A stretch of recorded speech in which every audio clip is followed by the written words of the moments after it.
Alright, hello, stargazers. Welcome in, welcome in. I hope that you are all having a good day. Why is this not working? There. Are we good? No. Why? Did OBS update? Okay, is that working? Can you hear? Hello, welcome in. The audio was being weird. The BGM was not playing. Hopefully it's all good now? It was off for some reason. I don't know why. Alright, hello. Welcome in. Oh my goodness. Hello MG, hello Simzero, hello Janu, hello Starbaker, hello Babylon, hello Void, hello Weston Fox, hello Arknight, hello Daho, hello Seko, hello Zangetsu. I hope you feel better soon. I'm sorry that your stomach's upset. Hello, welcome in everybody. Hello, Vessa. And hello, Coral.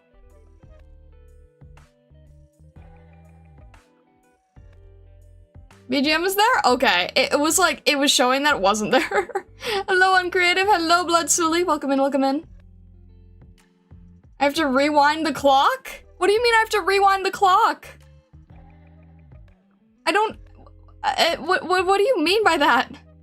Like, before he got poisoned, or? I can't do that, though. BGM's only quiet, but that's it. It should be at what we normally have it at anyway. Oh, this song in particular is just quieter, I think. I don't have time manipulation. Have you even tried?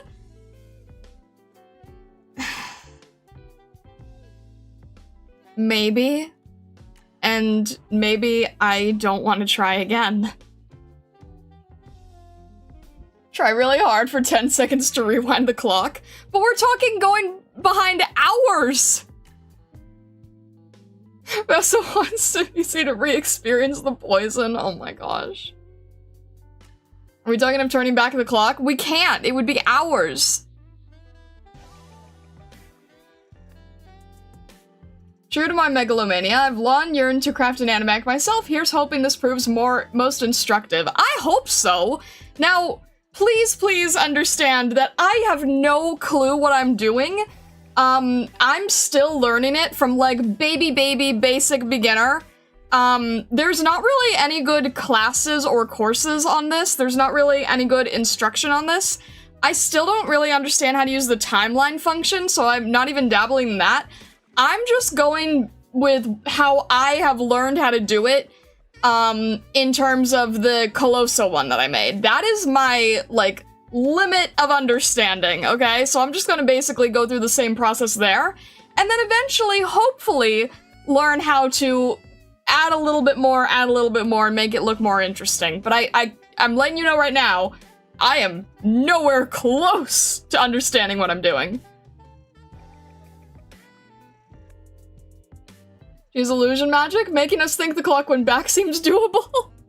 Oh dear. You can't mess with time. It's one of the most dangerous magics in the world. You still need to make an animatic from the audio I sent you earlier today at some point. The problem with that audio is that it lacks any context. And I understand that there's some things that can be funny without context, but at the very least, the context needs to be contained, like, within the individual animatic. Like, it has to be something that people can understand without knowing what the original context is. So the nice thing I like about the Platinum one is that I can set it up in a way where even if you don't know the story, you can still understand, like, where she's going with it, if that makes sense.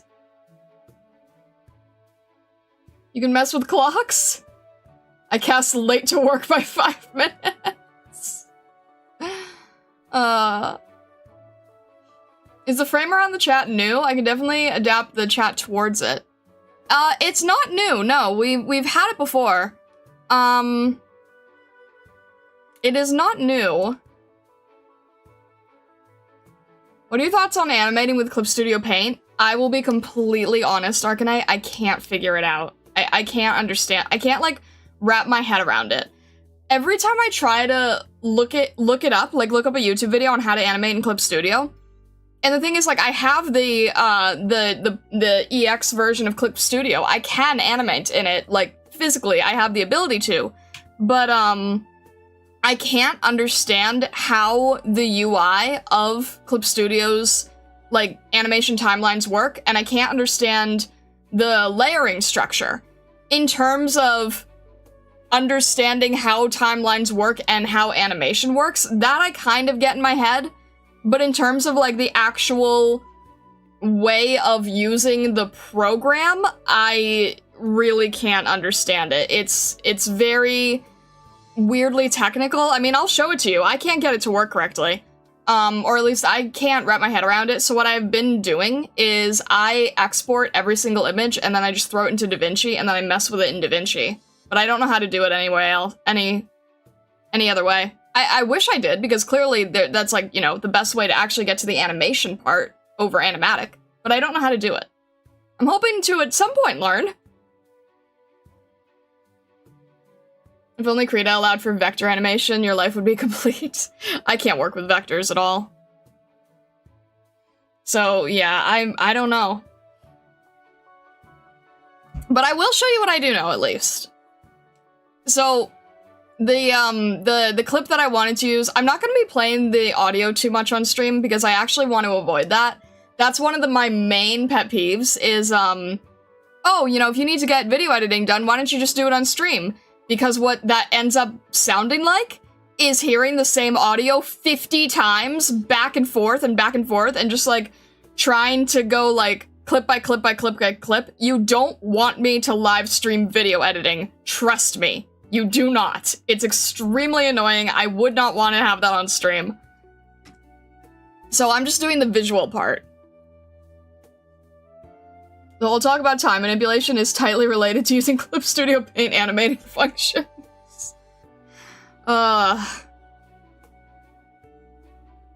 Streaming video editing would absolutely be annoying, yes, I agree. It's just like, it's just something you have to do off stream, because you have to listen to yourself so many times, and you're not listening to anything new, you're just listening to the same sentence constantly, and then just changing it, like, by milliseconds. It's annoying as heck. In general, not from you specifically. No, I understand. Yeah, no, video editing is not something to do on stream. Music editing you could do on stream. If you're a music editor, then that's fine. You're gonna hear the same notes a million times, but at least it's less, grating. But if you have to hear, like, I know that you guys don't mind my voice, and that's fine, but what you don't want to hear is a broken radio, right? I can relate. I did an animatic as a college subject, and by God, the loop is horrible. Because it's just gonna be the only thing that plays in your head, right? Talking about what we want you to stream / not, we have a couple of bunny puzzle games. I've seen that, yes! I need to, I'm gonna need to look into that at some point. Bite the radio? Then it will definitely be a broken radio. Hello, KLMX. KLMX, welcome in. Hearing the same 2 seconds over and over during 2 hours is hell. So you get exactly what I'm saying. So I'm not gonna subject you guys to that torture, because I don't think that's fair at all. I made some projects for programming. Let me tell you, I still can't listen to those AK songs I used to without it feeling weird. Oh no. I'll help you narrow down games later on when we have time. Alright, sounds good. Just mute it? Well, no, that's the thing with video editing, right? Like, in particular, video editing is, like, 90% of it is understanding if the audio tracks with the visuals. So, I'm only doing visuals today. I refuse to do the tracking work today. And of the visuals, it's just gonna be really loose and rough because we're in the brainstorming, storyboarding stage, so I'm gonna basically ask for your guys' help, get some input from you guys, see if we can, you know, make this, a little bit better. With video editing, hitting it beat by beat is a Herculean struggle you will never win. You know what's kind of funny, though? What I really love is, like, when you're using something in the background, and then you get really lucky, and the beat hits on a scene change and it ends up working really well. That actually happened in the anniversary video. I don't know how many of you guys caught it because it was just a really happy accident. When the visuals switched to finishing the painting of the fight with Tallulah, the music beat changes into like a really intense part, and it flows so nicely. It was a really happy accident, but it makes it feel so much more intense, and I love it. Speaking of what we want to start a stream, my current mission of getting every Silk Song achievement, one left, has once again rekindled my mission of getting her to play Hollow Knight one day. Oh dear, that seems really difficult. Everything seems difficult, just want Ooga Booga but no energy. Yeah, but you know what? I'm feeling good about the animatic thing, and maybe it's just because, like, oh wow, this video did really well, but I'm just like, you know what? I think animatics, in general, are a good thing that works really well, because I feel like the proof is in the Discord. You guys post animatics by other people all the time, so I'm like, it's really shareable. It works very well to being very shareable. That's why I want to try to do it. Plus, you know, having more of like storyline type stuff I think is a lot of fun. Alright, I feel like I had something else that I was saying and now I don't remember what it was gonna be. I don't remember. Did you mention I did not mention the milestone! No, thank you! That's what I wanted to mention. Oh my gosh. Galamex alerted me that we have hit 450... What is it? 450,000? Something crazy? Hang on. 450,000 views on the YouTube channel total. 450,000 views. That is insane! That is insane!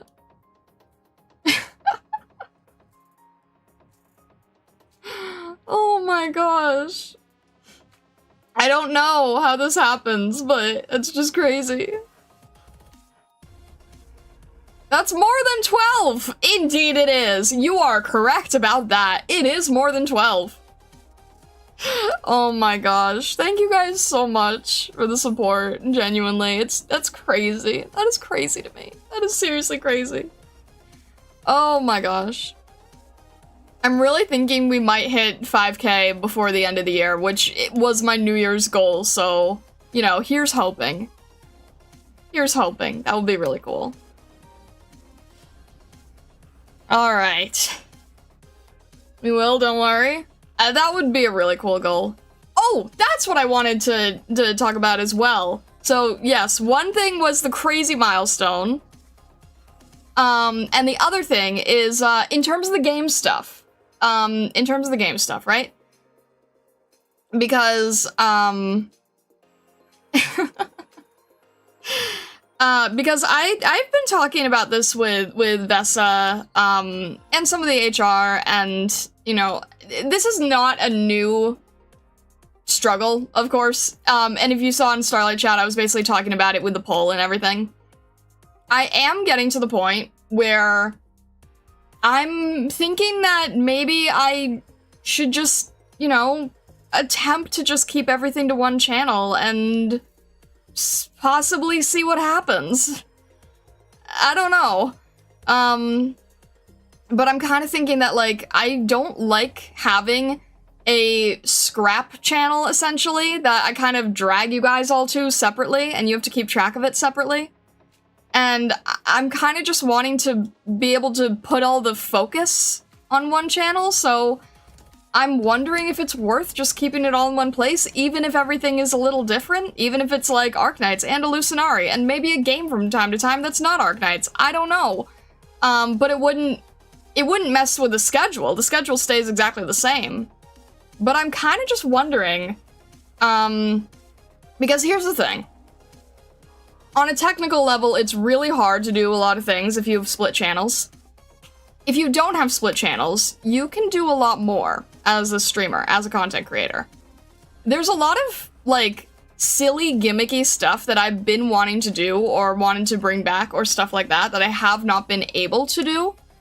And if we kept everything on the one channel, then at least for half the streams, we would be able to have some of those silly, goofy things. Yeah, the schedule would stay the same because it would just be moving channel, not content.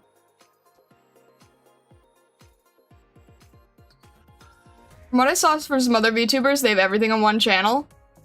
Yeah, it's like, it's something that, well, like Void just said, I think having multiple channels is better for channel health. But you know what? You know what? I'm starting to kind of think that that's old advice. And the reason I'm starting to think that that is old advice, is because I think that a lot of social media platforms nowadays don't really care about the individual creator, right? I don't really think that that's much of a surprise. I think that a lot of these giant social media behemoths are kind of openly showing that they don't really care about the original creator. But what that means is that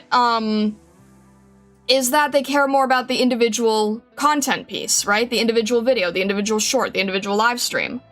So it's like, if they don't care about the channel itself, if it's more about each individual piece of content, then it matters less if stuff is mixed, right? I don't know, I just have this weird feeling that this is kind of like, you know, how things used to be run and then maybe how things are run now, and it's kind of strange, but I just have this weird gut feeling that maybe things are not the same as they used to be. You know, with the rise of AI suggesting everything to you, maybe it's not about, like, maybe it's not about, you know, I'm not gonna subscribe to this person because half the stuff that they make is stuff I don't care about.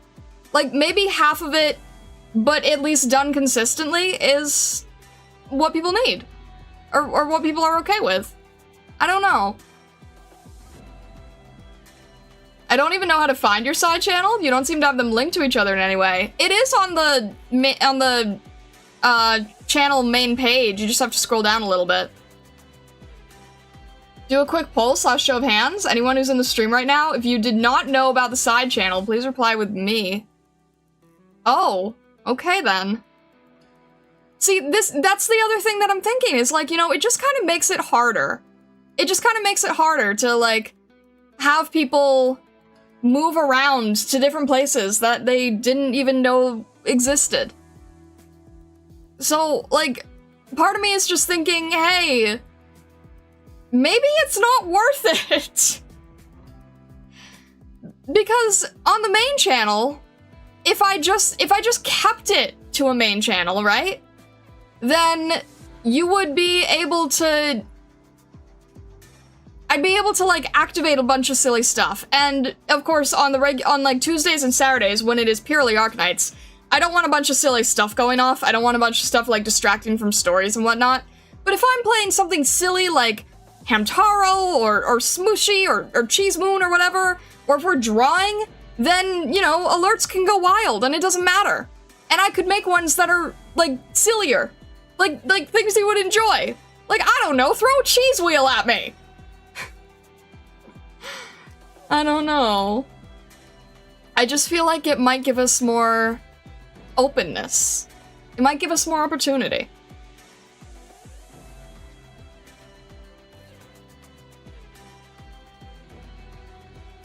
I had a harder time finding the side channel when I started to watch you since I don't use Discord that much. That is very fair.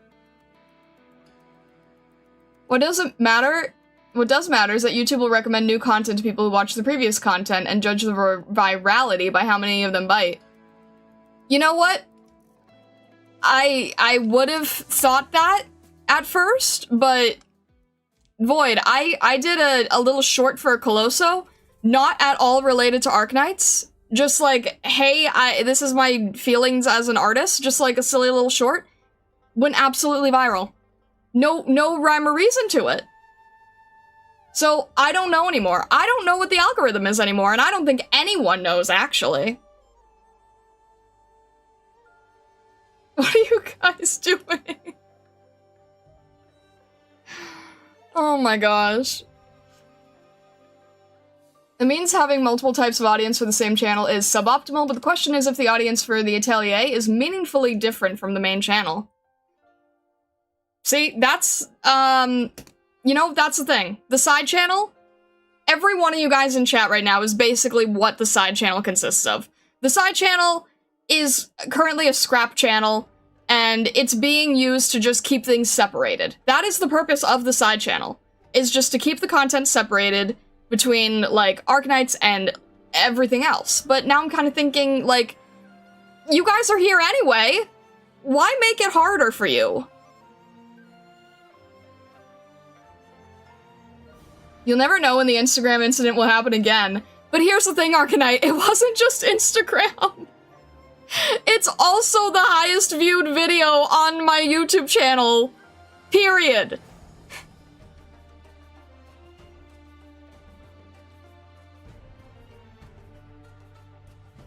About 10% of the current viewers said they didn't even know about the side channel. Might be a good idea to move things to once. Yeah, I mean, that's the thing, right? By like 2 times, like not even close. I know! That's what I'm saying! So this whole like, oh, YouTube will recommend to people based on like, if they liked your previous content or whatever. Well, if that was the case, then this shouldn't have done well. So, I kind of have the feeling that nobody knows what algorithms are doing anymore. You know, I just think that I think all the rules that we've been taught for years as content creators, and I know that I'm not speaking to content creators right now, I'm just sort of like mini-venting to the world, I guess. All of the little, like, content creator growth rules, algorithm rules, what YouTube wants, what Twitch wants, what Instagram wants, da-da-da-da-da, all that stuff. And now with all of these companies, like, taking over and shoving AI into everything, I don't even think any of these rules apply anymore. Like, I'm genuinely wondering if any of it's even legitimate. Pretty sure I watched a stream from the side channel and didn't even realize it was the side channel. Oh my gosh, that's very fair. Planning content creation in the future, though. See, the thing is, they will say with content creators, like, if you want to grow an audience, you stick to the one thing that the audience likes. And originally that is what I did with Arknights, you know? It was doing really well, and I was like, well, I'll stick with this. And then I got to the point where I started being afraid to do anything else. And then I've been telling you guys, like, well, you know, I want to bring Illusionari into things, and, you know, I used to try playing other games and stuff. But it gets to the point where, like, you know, you guys have told me this, right? You found me from Arknights, and then you stick around, and now you're a bunch of crazy bunnies blowing things up and consuming cheese every day. That only has to do with Arknights half the time. So, I don't know.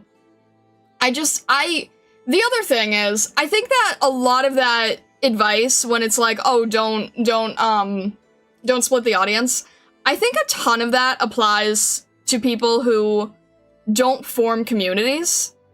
To people who are just making the evergreen content, right? Like, if someone's saying, oh, I'm really into music and camping, and can I keep that all in one channel?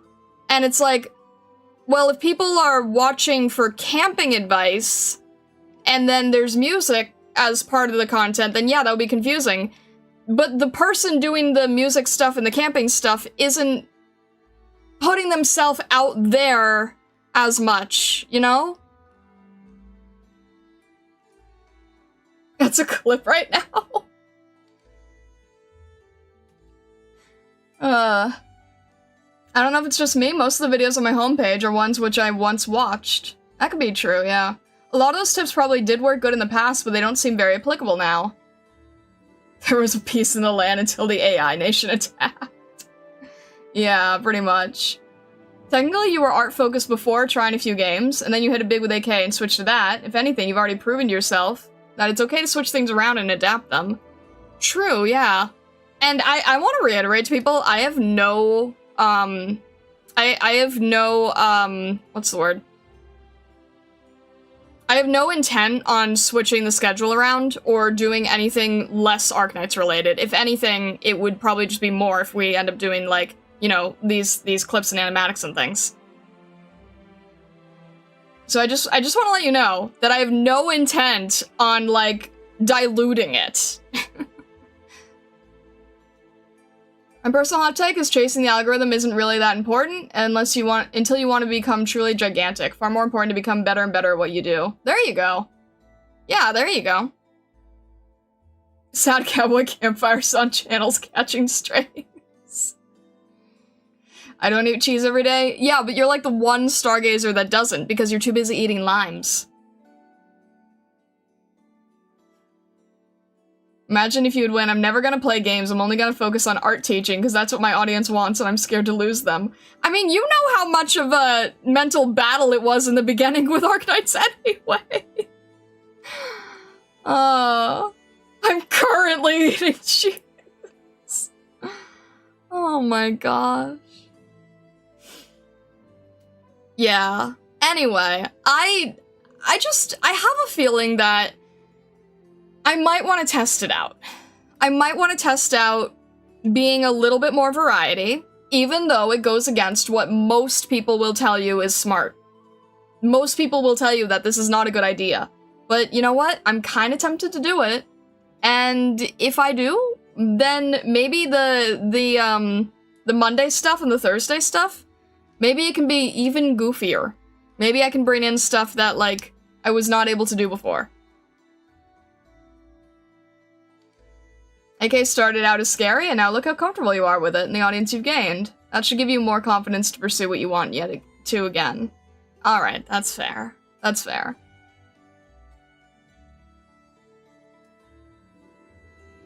Even goofier? Yeah. Yeah, even goofier.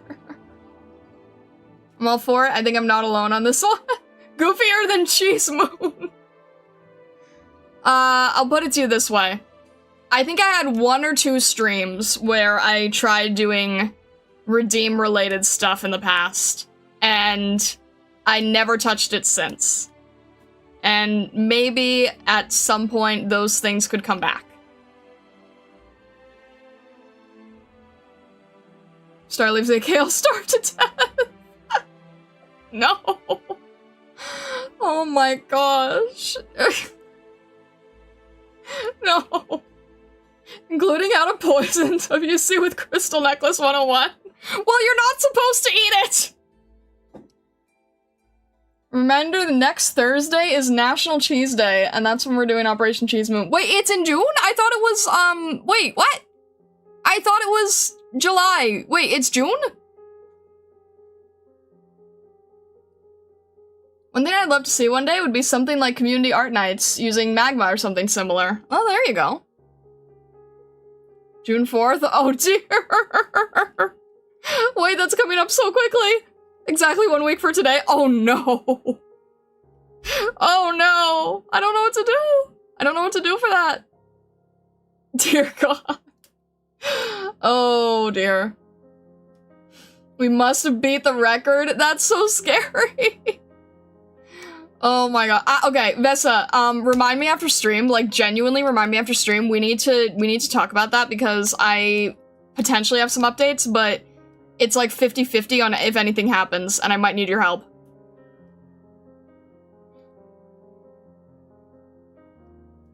I can't draw in magma, will that be a problem?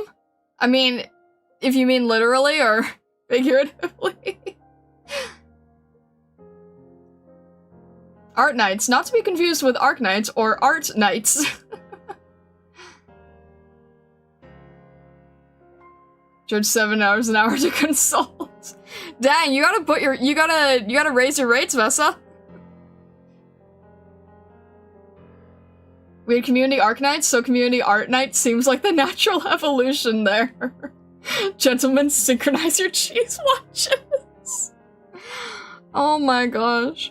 That's so scary because then it's like, okay, so I was thinking of maybe not doing, like, you know, maybe switching things up a bit, like having Mondays, and that's like, nope, Thursday, you're gonna change things. Oh! Oh my gosh. Anyway, I've been yapping for too long, haven't I? What is Operation Cheese Moon? Willow, you might have not been there for this, but on the side channel, which honestly, I wish I had the VODs on the main channel now, I really do. I played a game called Cheese Moon, and it was very, very silly, very goofy. And it's really cheap. So at one point, a bunch of the Stargazers all bought a copy of the game, and Vesa has this dream that all the Stargazers play it at the exact same time one day, and we beat the Steam record for largest amount of concurrent players at one time.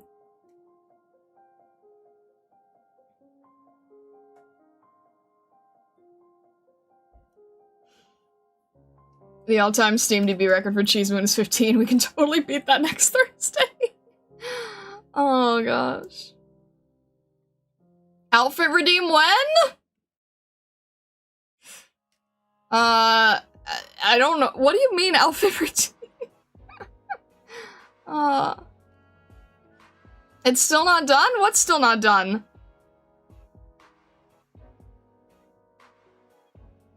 Hello, Samuel. How are you doing? Hello. It's Starwood. For those of you who have access to the Celestial channel, I don't know if you've seen what's been in the Celestial channel. The Cheese Moon record thing? I don't know. We had it planned for a while. Star in full hysterical plate armor when? Arknight? Oh my gosh! Didn't even realize I could title it that way.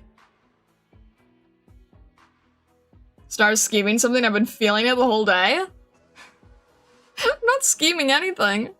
I'm just yapping. Vague posting as always. Well, it's a Celestial thing, so that has to be vague posted. I forgot you can take off your hoodie. I can, yeah, if we're being more casual. I think Thursdays are a good casual day. Like, still Arknights related, but not suffering and dying. Outfit redeem seems like a good idea. Outfits are hard, though. I'm the only seamstress I got. Alright.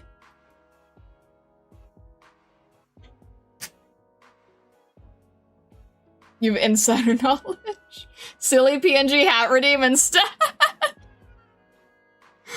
Oh gosh. Drawn in MS Paint. You're killing me, Vesa. You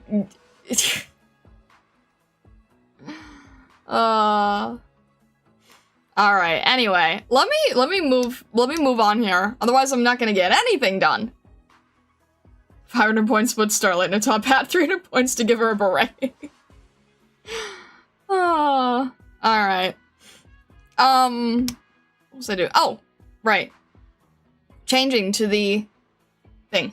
We're doing a storyboard, right? Is it the beginning stage or do you have a direction? I know where we're going, but I haven't drawn it out yet. So let's move to our art layout here. The first thing I'm going to show you is, like, what my original storyboard for the Colosso layout looked like, because I want to show you how rough we can be with this to start things off. Just so you know that we don't have to, like, start nice and finished. I think it would be funny to show you guys how the first one started. Here we go. Alright. This is how our first storyboard went. When I did that Colosso short, this is what it looks like. So it can be really, really, really loose. In terms of just getting the idea down. In terms of, like, just trying to lay things out conceptually. This is how loose it can be, so that's essentially what we're gonna be doing. So, what I want to do is I want to take the audio that I had when we were doing Twilight of Volibond, and we beat a stage, and at this time I hadn't played Near Light, so I didn't know anything about Platinum. And I remember freaking out because we did like a partial clear, and I didn't realize that her line was, what a pity that we left some alive. So I had, I thought it would make a funny animatic, just sort of like the visuals of the expressions reacting to that. What is that head? Is Dante Limpus? Oh my gosh. Started playing Darkest Dungeon, Color of Madness when? It's about stars, crystals, color, and wishes. Totally on brand, trust me. That doesn't sound right. I couldn't control my breathing when I saw the mini sketches on the paper. Thank you for noticing the Easter egg, I appreciate it. Sorry, Stars knew Dante had to say it. I wasn't even thinking about that. I just had a check mark because, like, mentally I was trying to be like the good teacher talking. And that's all I was thinking about. I wasn't thinking Dante. Oh.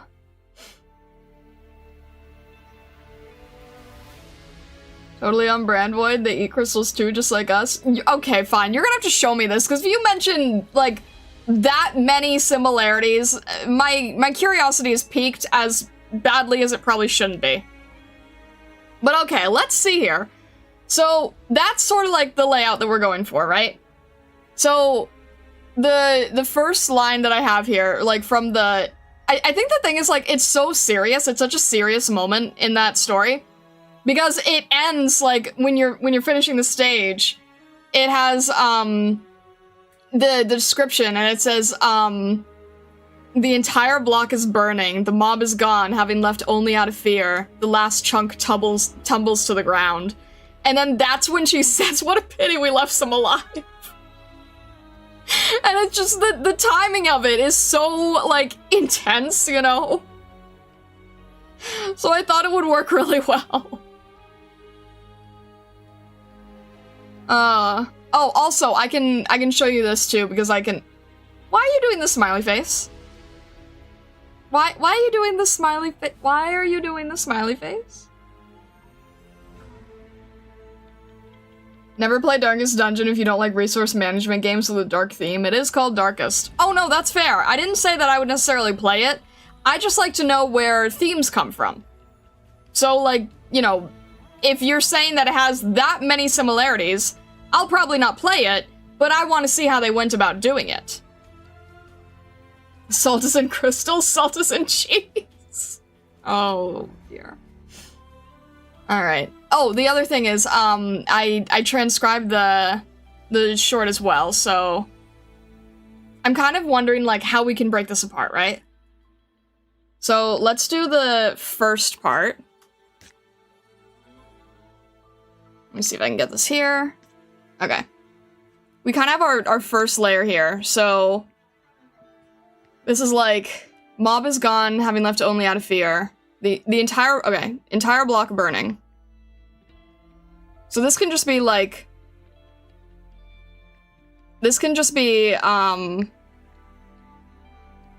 me think. We could either just have this being, like, visual, background, or there could be a character in front. Like, it could be like, you know, Platinum's, silhouette or something, I don't know.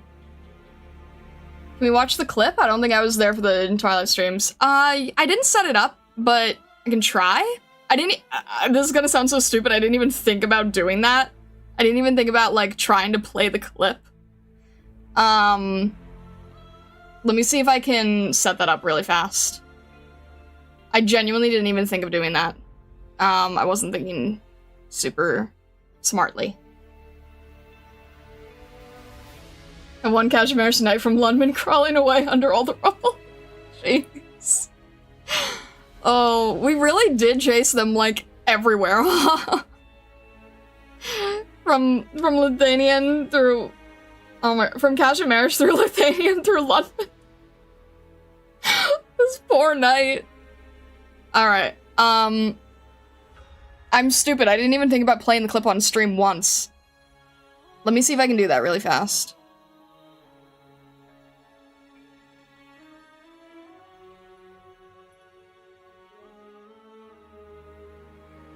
Let me see if I can set that up quickly. Alright. And let me see if I can pause this. Let me try to see if I can add in a previous window capture. Use existing, see if we have VLC somewhere. Does that work? Maybe, we'll see. I don't know. Oh, maybe it works. Alright. Also, I'm taking some of the clear screen moments from the current arc and doing the same with them since they're kind of similar in nature. Possibly, yeah, especially like Vendela or something. That could definitely be. Do you remember what each panel is called? Like the start and end of an animation? I don't know. Alright, let me see if this works. Wait, does it say? I think this should work, hopefully. Let's see here. Does that one work or no?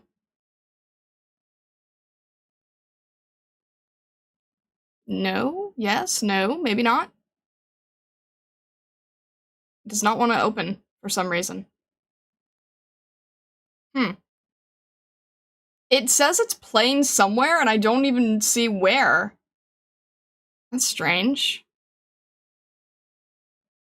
Wait, I'm genuinely confused. Why is this not...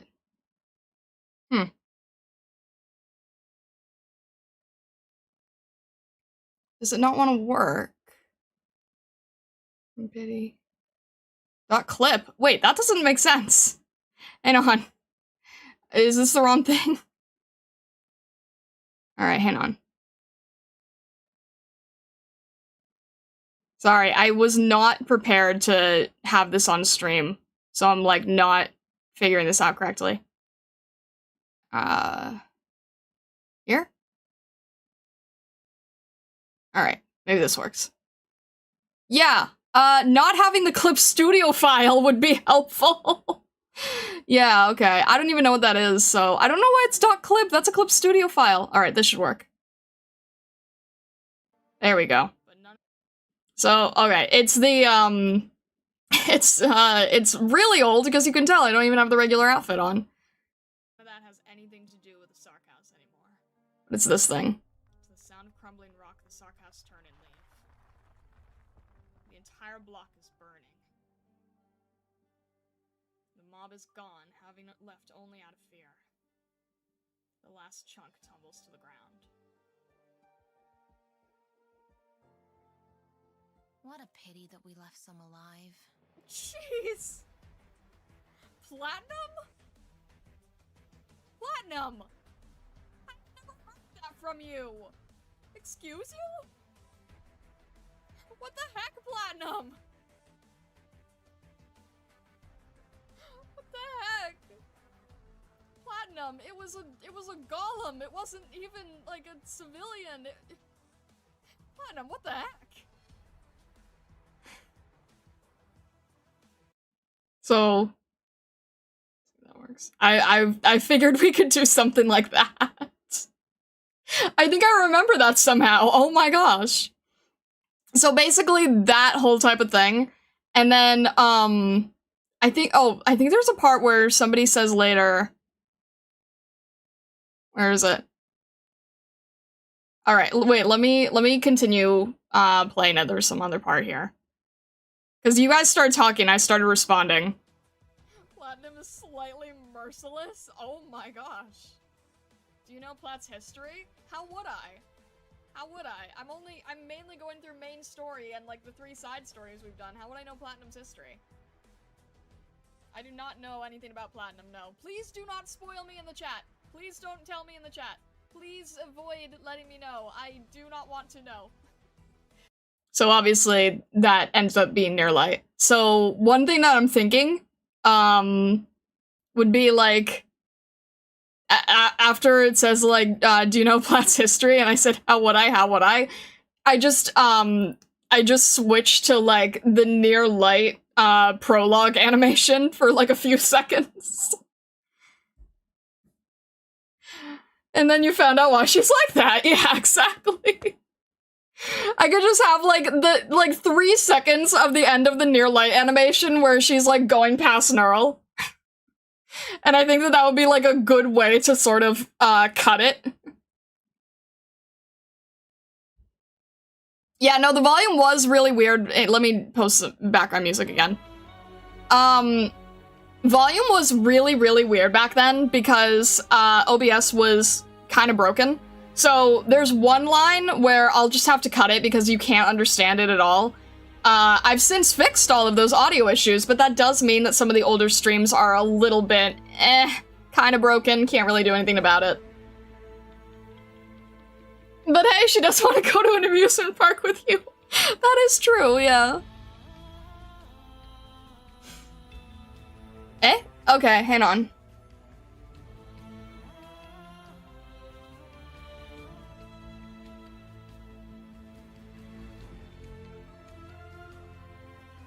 Hang on 1 sec, I just need to check something quickly.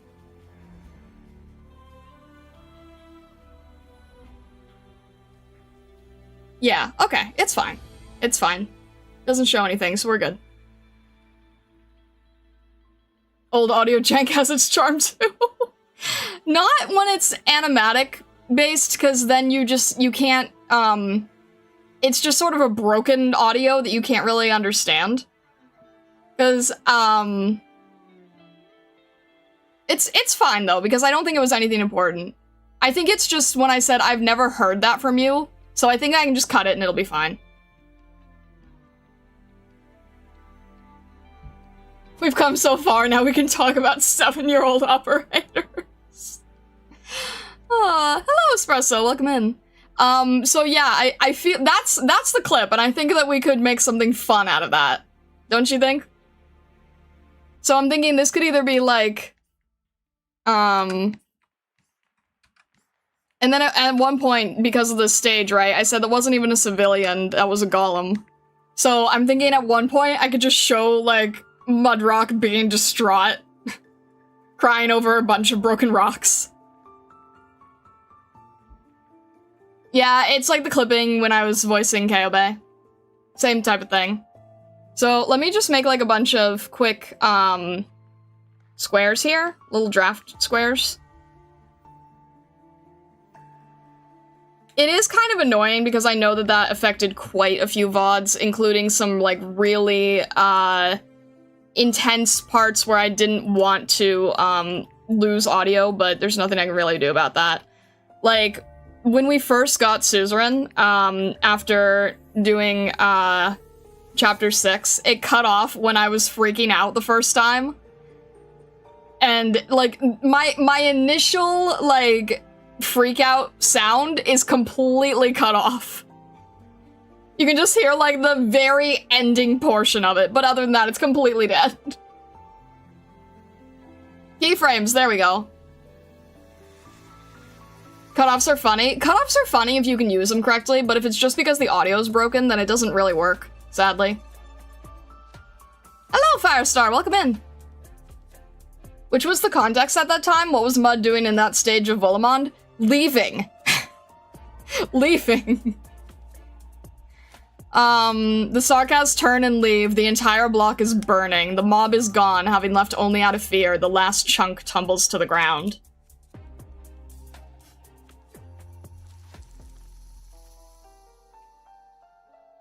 So, you can have, like, the whole burning area, and that can be, like, that whole line, I think. I might cut off the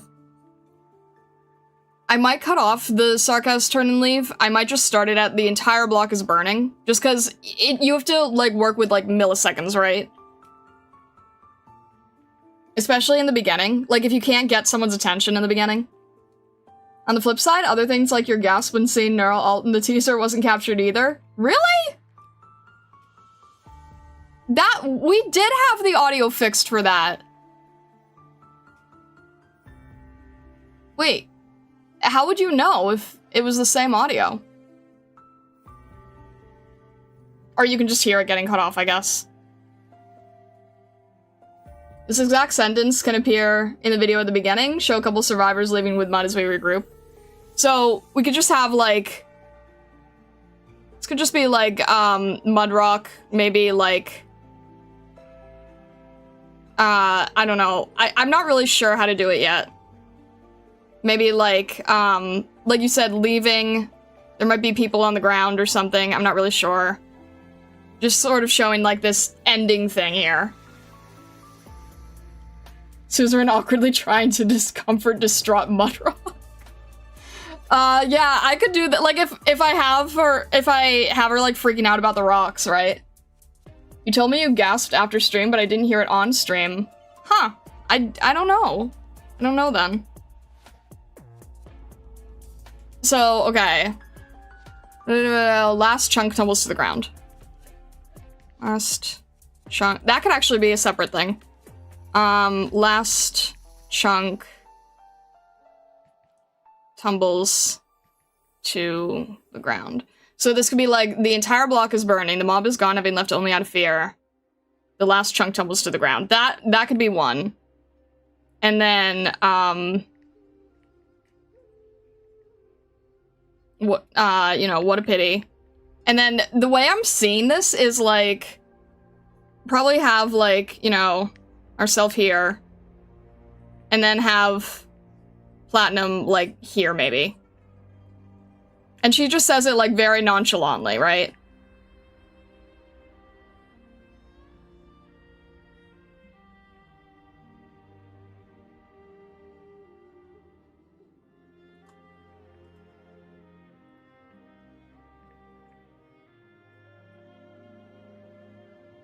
And then it's like, it's the same thing.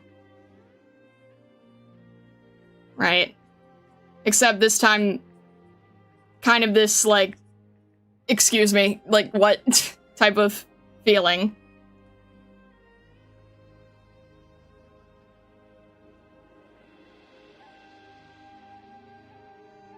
Platinum fires the last arrow, looks at you, and then has the sentence. So this could be, maybe, like, she had, maybe it's further back.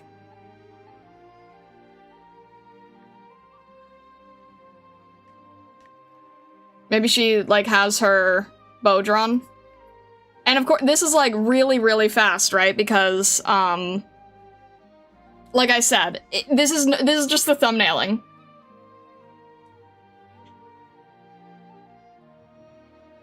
Location-based framing, starting off with the establishing shot of just the buildings from afar might work. So that's the thing I'm thinking, is, like, you have the buildings from afar. And then maybe she has it, maybe it's lowered at this point? I don't know. You'd have a little friend going through. I feel like I want to have something where, like, where Mudrock is, like, distraught as heck. And then someone said, like, Suzerain awkwardly kind of trying to comfort her.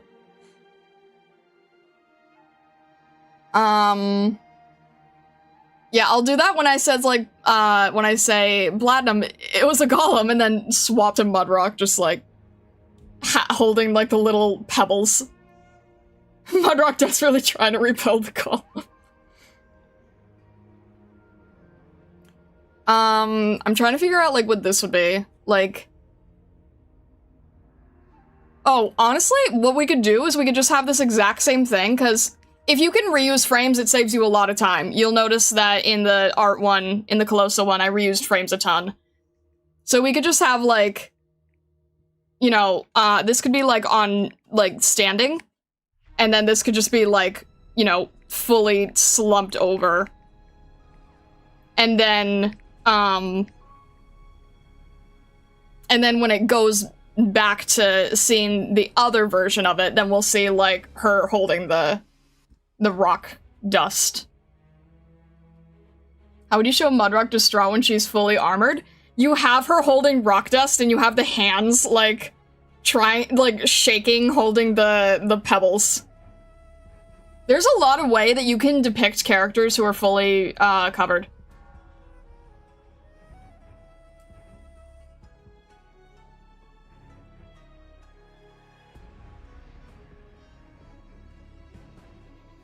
So you could have, like, you could actually do 2, right? Let me see. The sand blowing through your fingers. Yeah, exactly, that's what I'm thinking. That thumb baited me successfully. It's not inaccurate, right? It's not inaccurate. Hello, welcome in. It is still what we're doing. I'm glad you like the thumbnail. So I feel like I could make this a little stronger, but we can always work with it back and forth, right?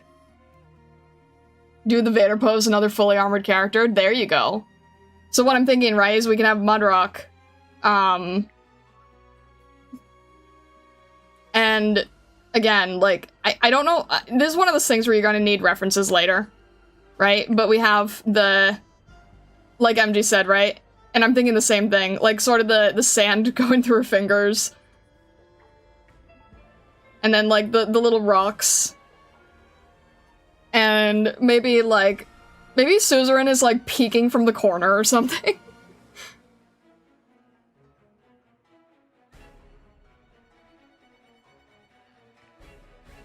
I totally forget like how her, I don't look at her design enough to know, but just sort of this like very upset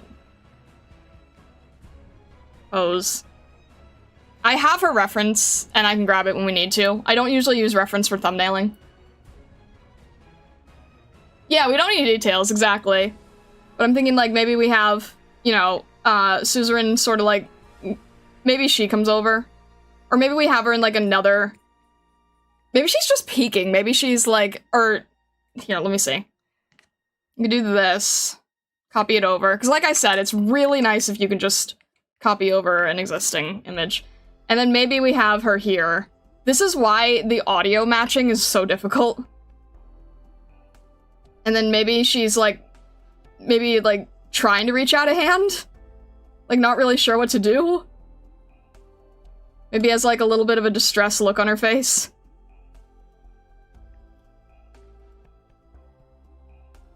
Holding the staff, maybe? I'm not really sure. Right?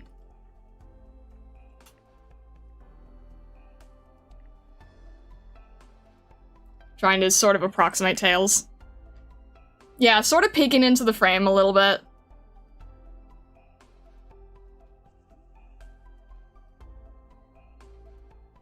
In like 3 frames. We could, yeah, we could, okay, it's hard, because again, you have to match the audio, right? Never heard that from you, excuse you. Platinum, it was a golem, it wasn't even like a civilian. Platinum, what the heck? That could probably last long enough.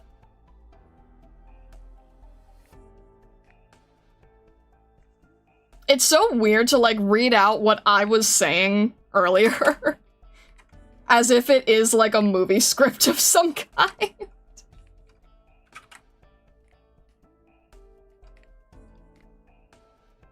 You have something like that, and then... Maybe she's, like, more in frame. Maybe here she's, like, kind of out of frame a little bit. Sort of, like, peering... A little bit separated. A little bit further away.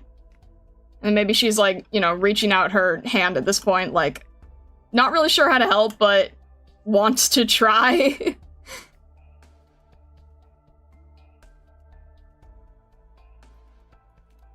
Alright, let me squish these over a little bit.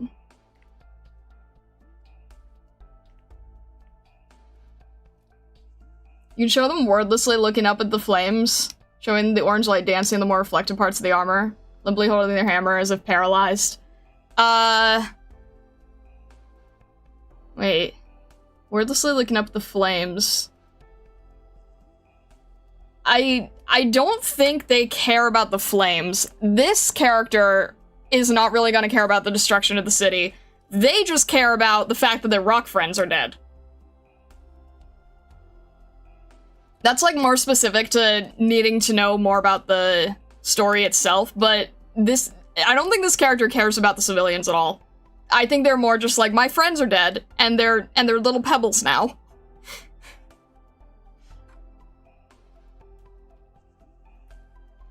I'm trying to think. Yeah, so basically, because Void, I know that you don't follow the story. Basically what happens is, you know, you're fighting against the larger character, and the larger character has also sort of been fighting everybody in the town area too. And then it's just sort of a lot of chaos. But this character does not care about what's happened to the town. They care about the fact that their giant, terrifying golems are now gone.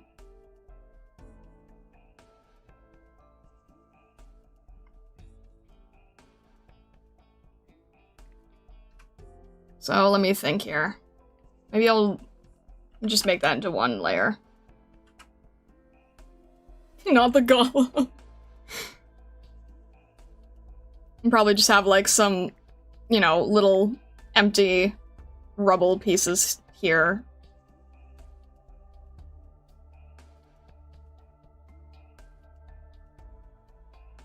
You came away from Twilight Volmond with a much different read on Mudrock than I did.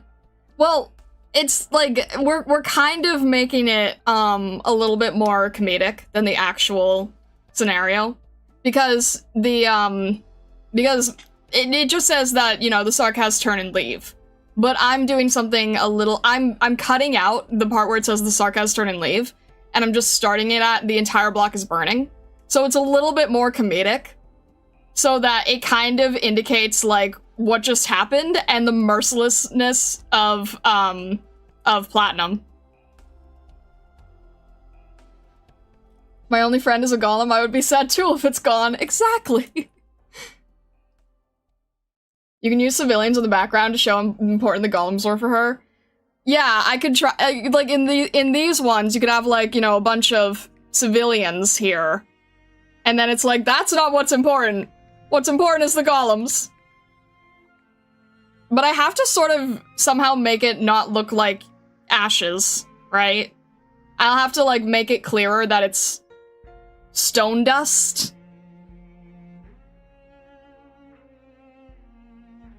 Maybe they'll be like, maybe there'll still be like a little bit of rocks that you can see. It'll still be rocks, because otherwise it's just gonna look like people in a really terrifying way. So we probably do something like that.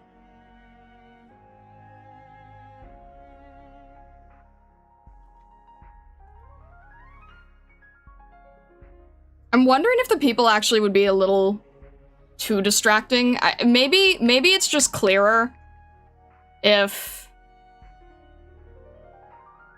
I don't know. Maybe it's just clearer if it's just depicting the rocks.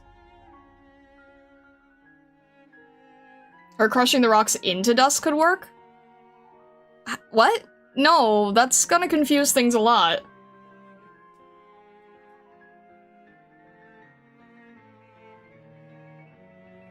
What? Spreading a streak of ashes over her helmet? We're getting really, really off target, I feel. I'm not sure where you're going with that.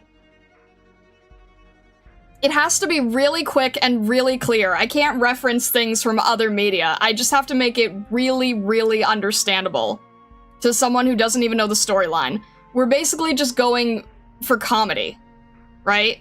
It's just gonna be a quick thing. The main thing is not Mudrock being upset. The main thing is the mercilessness of Platinum. Side note, you should play a Metal Gear game one day. No, the main thing here is Platinum. It's not Mudrock. Mudrock is a little Easter egg in comparison to the rest of this.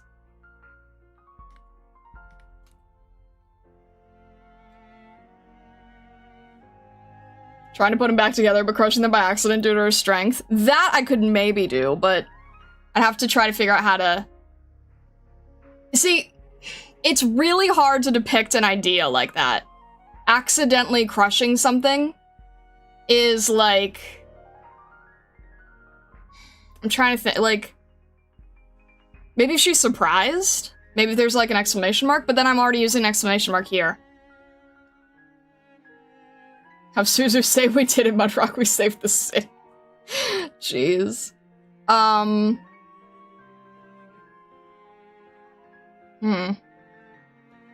Not really sure that's in character for her. Yeah, no. I mean, well, that's a JK. Trying to put them back together but crushing them by accident. I think that's too hard to depict. I'm trying to think. If you're holding this and then you're, like, holding one over the other? I don't think that would really work. Do they have something like a head? She could hold one of those and watch it crumble to dust in her hand. That's not really... Guys, that's not the point. Mudrock is gonna be 3 frames, okay?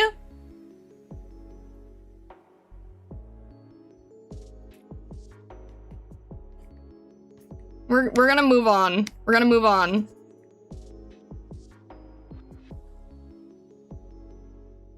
Yeah, I don't want to make it so crazy.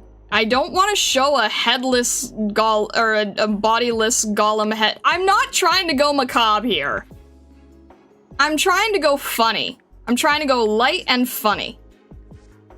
This is not like some really intense music video from Green Day here, right? We're just trying to make something funny.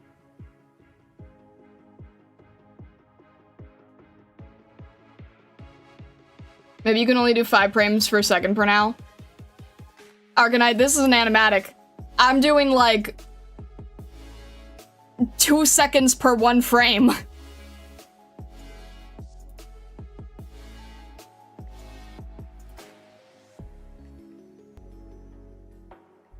If I have to actually like make this into a full animation, it won't get done. The goal is to get to a comfort level to be able to, like, get out one of these a week. And I can't do it if there's actual real animation in it.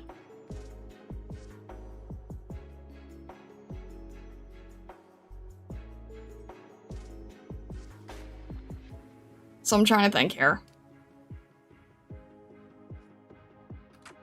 The main thing is just, you know, a quick 1-minute audio and a quick, and a quick, like, you know, freak out over an expression.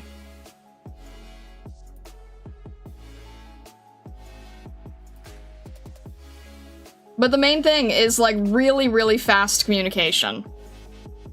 You can't make, I want to make this still funny for people who don't know what Arknights is, right? I still want to make this just amusing for people who don't know the characters.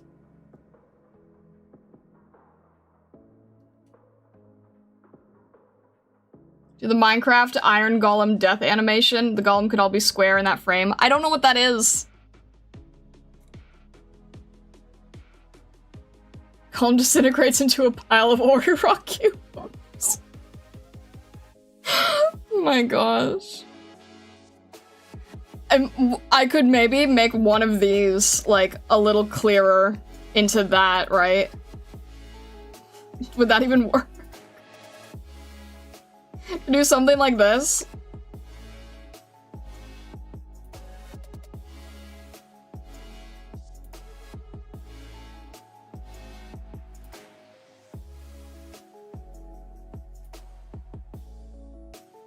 They're golems. The matter comprising them dissolving after destruction isn't unreasonable. Having a still frame of her holding the rock that itself is more animated as it crumbles is a good way of being economical with the animation. I mean, that's kind of what I was doing here, right? Having, like, the smaller rocks here, and then I guess... If it's not fully animated, it's...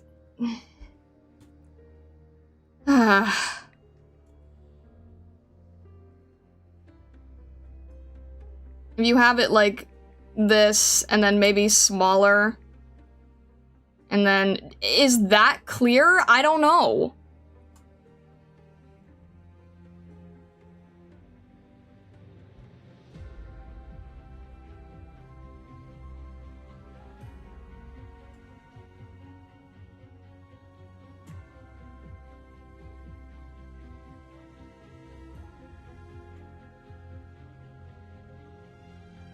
Does that work?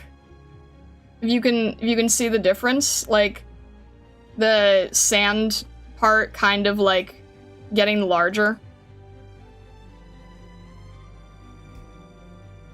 I'm not trying to get lost in the sauce. I'm trying to get out of the sauce. I feel like I'm being pulled back into the sauce. But is this clear enough? I mean, I really just wanted it to look like a small pile of rocks. I don't know. Is this, like...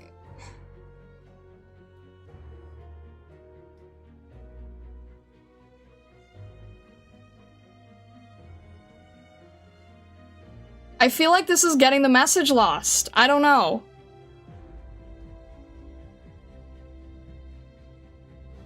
First image show a golem lying down next to mud with some arrows stuck in it. That I could at least do, but I have to make it really clear that it's not a human. Or I could just, you know, I'll make a pile of rocks with arrows stuck in it, I guess. Something like that.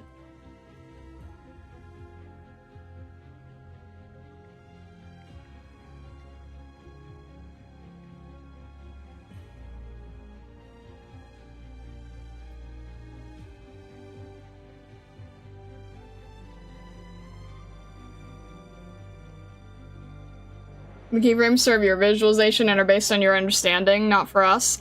The keyframes are fine, it's just the part that I feel like we're adding in so many unnecessary details that don't really make sense.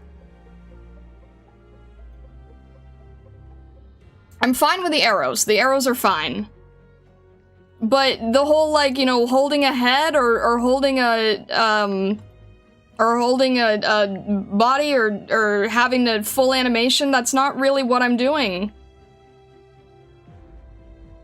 Like, this is fine. This I can do. A bunch of crushed rocks with arrows put in them, that's fine.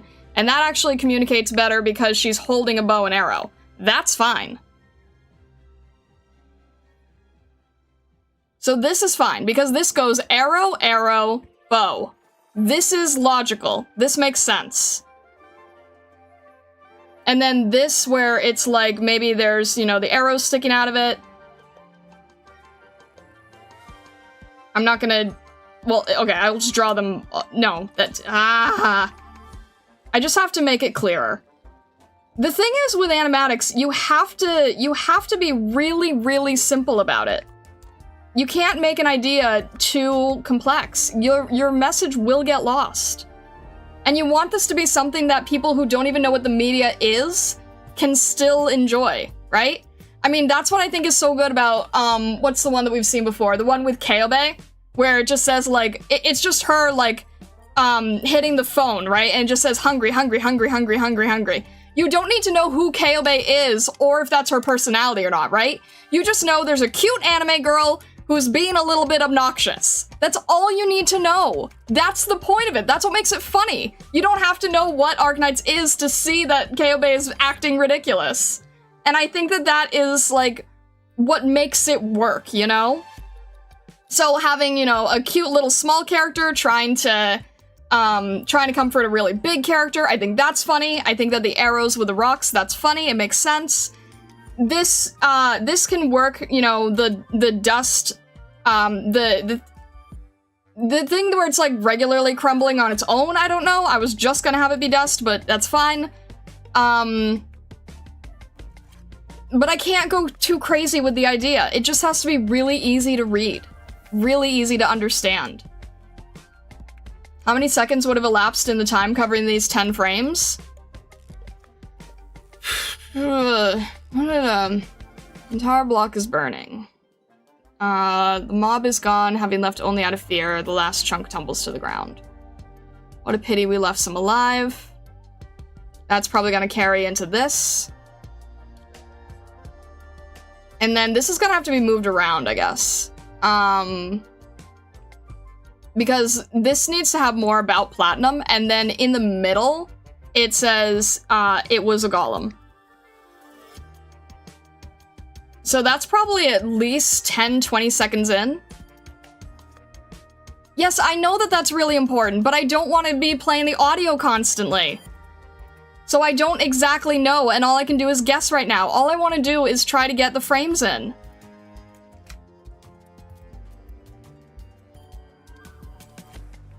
It's just a funny context slash theme. Everyone comes naturally. Exactly. This is how, guys, this is how I did it last time, okay? I made all the frames I wanted. I got the ideas I needed in there. And then I just had the audio, and then I moved the images as far as I needed them to go. And that's fine, because it's not an animation, it's an animatic. So if you just stretch it an extra 5 seconds, as long as it doesn't last too long, it's okay, and it still works. I'm not going like 100% full animation. I would never get anything done. I just want to get one of these done a week. One appeal of animatics is exaggeration and emotion without actual movements. Exactly. Like, you know, if maybe I made her head a little lower, right? That communicates enough. I feel like I'm trying to explain... I feel like I'm trying to explain that this is a lot less intense than I think some people are assuming it will be. I'm not doing a full, you know, 100-frame, 3-minute animation or, like, you know, full-on song thing. I just want to get something silly and fun done, and I don't want to make it macabre. I don't want to make it, like, crazy amounts of crazy lighting. I just want something silly. This is now a full 1 year playing AK video. I just want something silly. I want it to be something where if you don't know anything about Arknights, you can still understand it. If you reference other media, if you reference other games, it muddies the message. I just want it to be something silly. And I'm sorry for being, like, a little snappy with it, but I'm just feeling a little overwhelmed.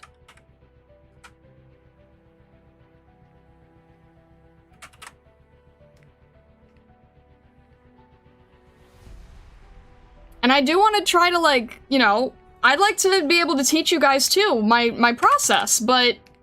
And I do like your ideas, I do like your suggestions, but sometimes a lot of it can be, like, a bit much when it's going really, really far out of bounds, if that makes sense.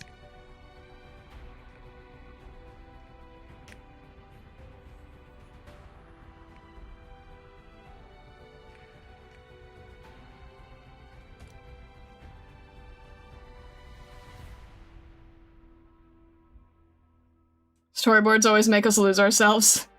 I just, like, the main thing is, like... Yeah, it's less intense than you guys are gonna think it's gonna be. And that's fine, because I'm just going for comedy. Which, ironically, is something I normally don't do. But I'm just trying to explain... Okay. Even though I'm telling you guys that I don't know what I'm doing in terms of, like, the actual animation, in terms of, like, actually timeline-wise, I did take classes in story narrative. I did take animatic classes. I do know beat for beat and line for line what works. So it's kind of like, you know, if I'm saying that something is getting very overly complicated... Trust me, I'm really just trying to make it, as clear as I can for the widest amount of people I can. The final product is more akin to a one-page gag comic that just happens to be displayed one panel at a time than a short animated film. Perfect way of explaining it! Thank you, Peltier, thank you! That is a perfect way of describing it. Thank you very much. That is exactly what it is. It's a one-page gag comic that happens to be broken down into more frames. That is exactly what this is. Thank you. Thank you, thank you, thank you.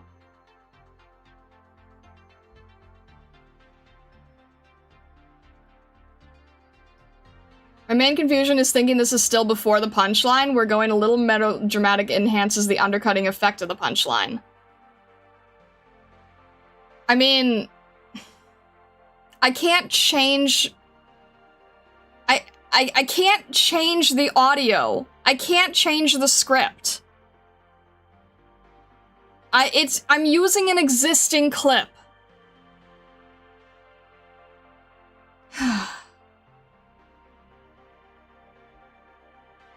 I don't really have a punchline necessarily. I'm just going with an existing... I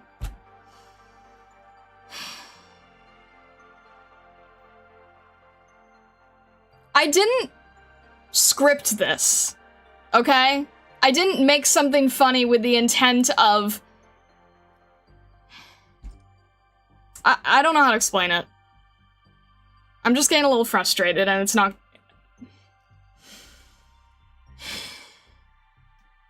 I'm not trying to build a whole story. I'm just trying to take a clip from stream. The punchline is the half a second of the copyrighted Near Light trailer. There you go! There you go! The punchline is hearing, do you know Platt's history? How would I? And then it's Near Light. There you go. That's the ending of it. I think that if you haven't seen the Arknights streams, it's just important to understand. I didn't invent the script, I didn't invent the lines. All I'm doing is reacting and then just drawing my reaction. It's just a 4-coma. And it's an unplanned one at that. It's just, hey, this happened on stream, it's funny, I'm just gonna animate it. That's all it is. Thousands of VTubers do this. They just have a funny thing. By punchline, I'm referring to What a Pity. It's really... Void, I don't know what you want. I don't know what you want from me.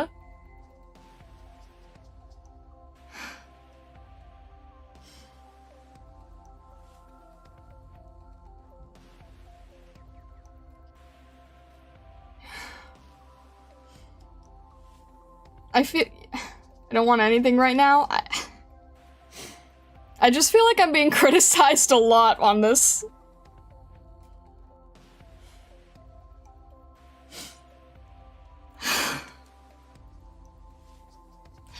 Just wanted it to be funny.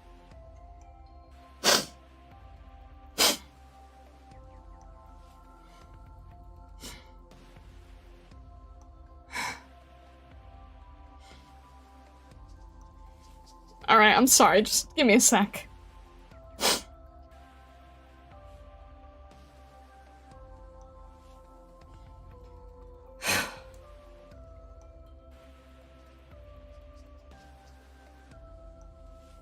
Ugh, okay. Okay.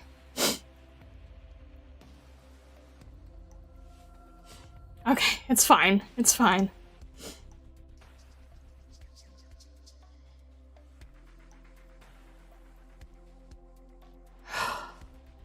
Okay, anyway. Anyway.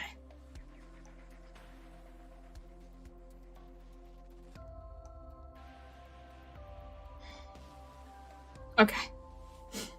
Ugh, I shouldn't be so sensitive with this.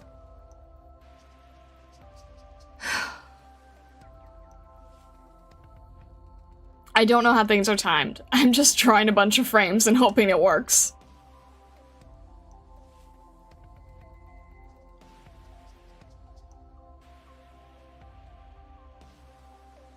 I did say the storyboards make us lose ourselves. Yeah, there you go. Should definitely add some cheese.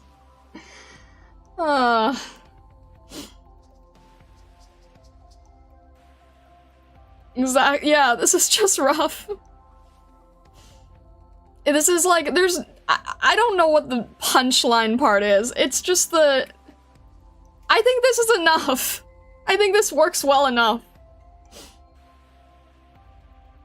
This is like, we're getting so sidetracked on like silly details that don't matter. Alright, I'm trying to figure out back where I'm at.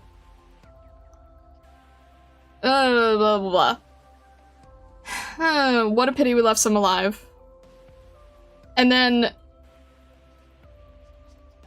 I mean, there's not really a punchline. It's kind of the main thing she says right at the start.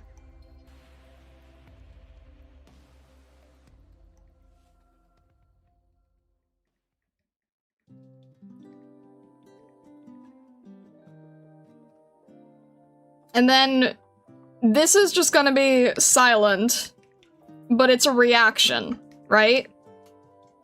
Ah, shoot.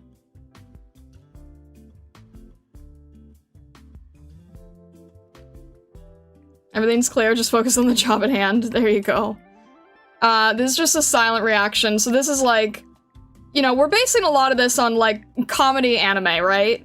Just sort of like, person says a thing, person reacts to a thing, right? That's all it is. Intense close-up. And then, alright. I guess this would... Alright, I guess that's the other thing I wanted to ask.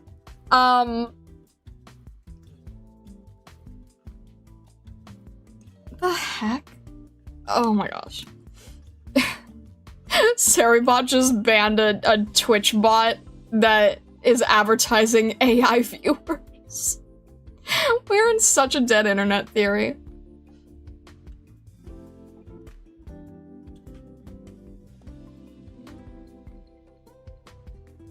Maybe something one picture of disgusted judging platinum face, slow zooms, you speak about morality. That could work, that could work. Just like go up close on here, and it's like kind of like a really intense, like, that could be funny. She basically just has like a cold, dead expression, right?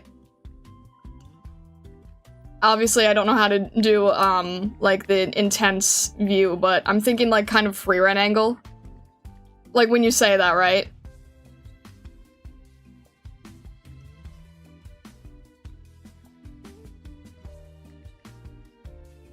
I'm not good at doing the free rent angle yet, but...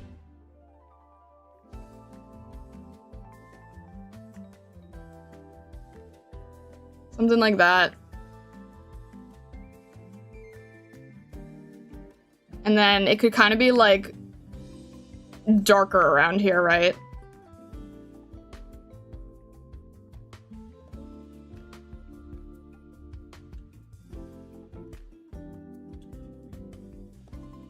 Exactly the free run angle, not a fixed one, but the real free run angle.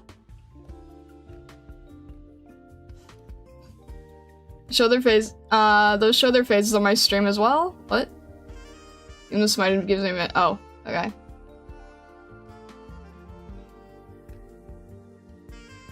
Ah. Well, the free run angle is basically jargon now. So you just have like a- you know what, it's funny because we're saying free run angle, but I'm actually trying to think of like, a screenshot that Vessa sent, and it's actually not a free run, it's a fern. And I'm trying to think of that, because I feel like that actually works better. And it's kind of like this, very intense lighting, like, let's see if I can do this, it's like, it doesn't work with pure black.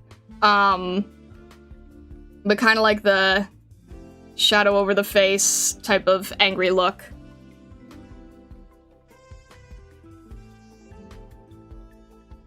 It's a very judgmental type of face. Platinum Fern's haircut is similar enough, there you go. The original 1-to-1 free run angle is smiling, would that work for this scene? You can change a facial expression and have the head be at the same angle.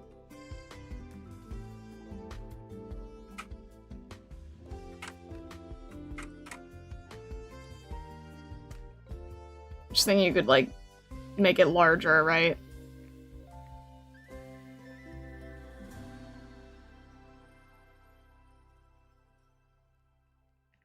Maybe this one is, like, you know, starting to side-eye. And then this is basically, like, all the freak-out text.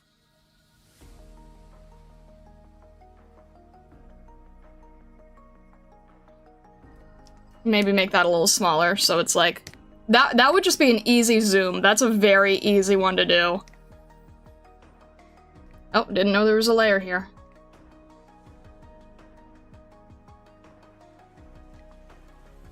It'd easily be something like that, and then, like... I don't know. Kind of zooms in away. The other thing is that I'll probably have to have text. Well, I'll see. Because a lot of people listen to things without audio, right? So I probably need to make sure that there's room to have text across the screen.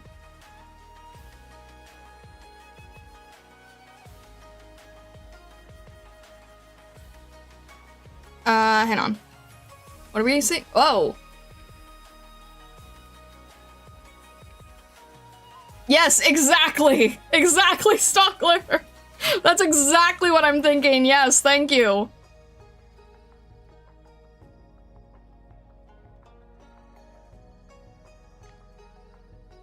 Yes, that exact face, thank you.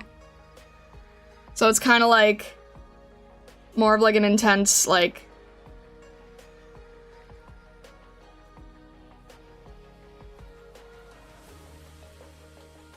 that exact stare.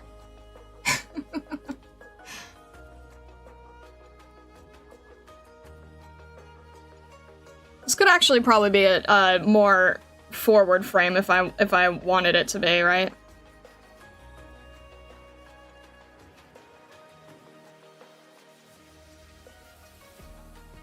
Depending.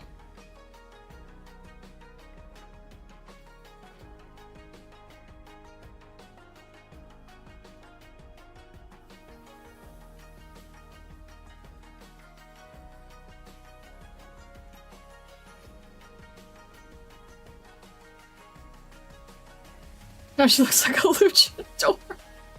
Oh my gosh.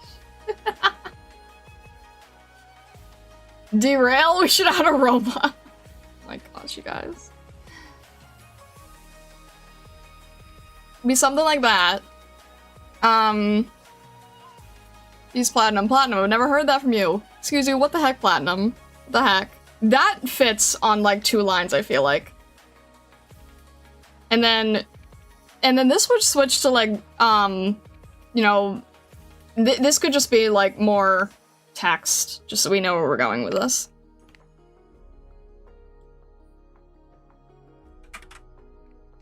And then you can hear the audio, but not see the characters. It was a golem. It wasn't even like a civilian. Platinum, what the heck?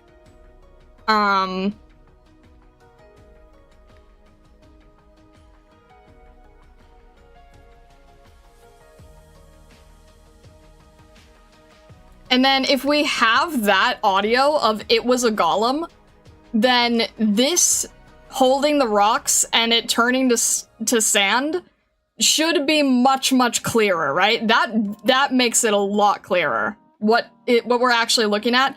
If we hear it was a golem and then this is the picture we're on, then it makes sense what we're looking at.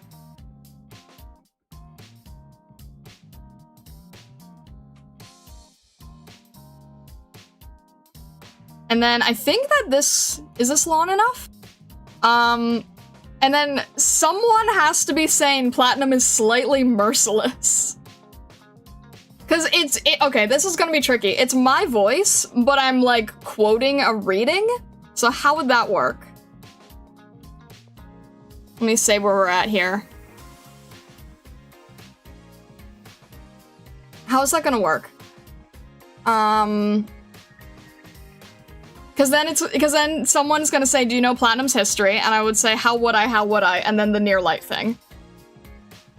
So how would I do that? Like, who could be, like, could Fallenek be talking? The thing is, I don't wanna, yeah, quoting from chat, exactly. Yeah, the part where I'm quoting from chat, I'm not really sure how to handle that. Because it's actually gonna have to be something that I'm gonna have to deal with, a lot if we're using any clips from stream. A lot of it is gonna be reading off a quote from chat. So we're gonna have to sort of figure out how to do that. Just use a text bubble?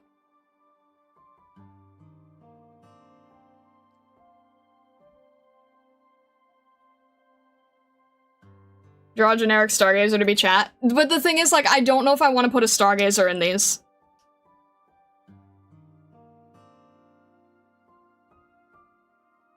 Like, I think I'm still trying to figure out if that's something I wanted. There's two things I'm trying to figure out.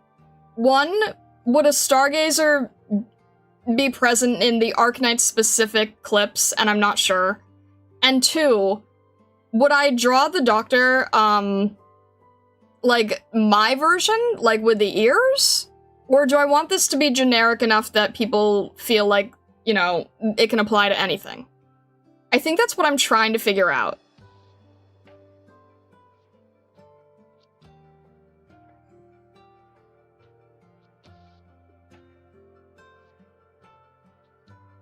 See, I think that's one of the reasons that I did want to do this on stream as well, is, like, to try to figure out which way we wanted to go in terms of, like, how these, how the content itself goes going forward, right? Do I want to have the ears, or do I want it to look generic? Do I want it to apply to everybody? And if I'm using something from chat, do I want it just off screen and just see the text? Or do I want to have, like, a different character saying it? Or do I want to...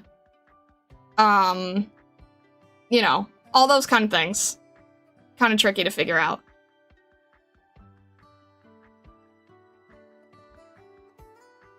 I think it should be you, as is your personal experience with the story. Give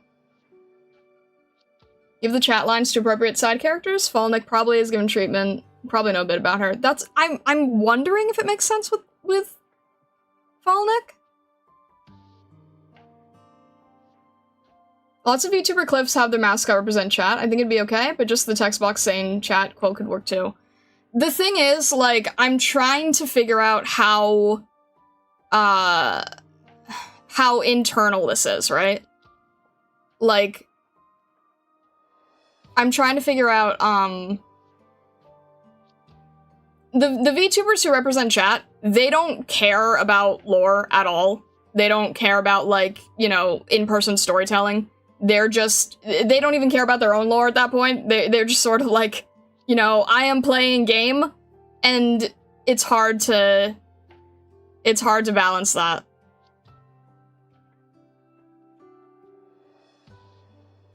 Make the Doctor you, this is about pushing your brand? Okay, I didn't know if that would, like, make it harder. You know, or throw people off or whatever. I don't know. I'm still trying to figure this out and learn. Stargazers are specifically to avoid being all represented as a generic mascot. Prism does talk through chat. That is a canon thing. That is why Prism is usually the one on screen. Just because, you know, the variety makes it so difficult. But I feel like things with Prism in them should be separated from the Arknights content. I feel like Prism kind of needs to sort of exist as more of an Illusionari counterpart, or for sillier games. If there's something where I'm doing some animatic and it's for, like, Hamtaro or Smushy or Cheese Moon, then Prism can be in those and it's fine. I feel like for something like Arknights, I should generally still keep it within Terra.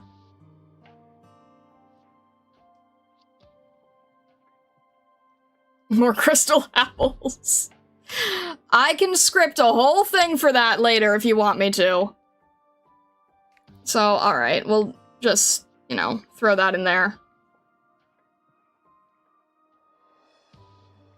Feels like tiny little chicken wings with how I drew those. So that's fine. We'll keep the ears and we'll keep the wings. If this is a brand thing, then we can do that. I'm a little nervous about it. But you know what? It's fine. It's fine, because chat is included in that, so maybe it is. It would either be just, you know, chat off screen, you know, hysteric talking with... What did what did the Hololive girls do? I think when they were doing the Minecraft roleplay thing, chat was just their subconscious talking to them.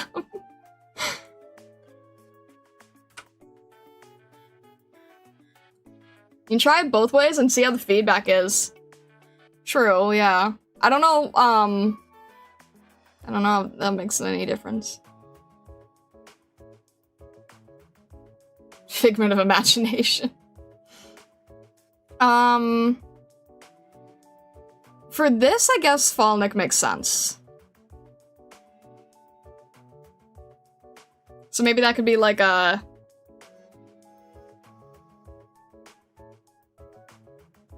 This could be like a you know, turnaround type of thing. And then maybe we see Falnik on this side. And then maybe Platinum is just sort of staring off into the distance and not caring.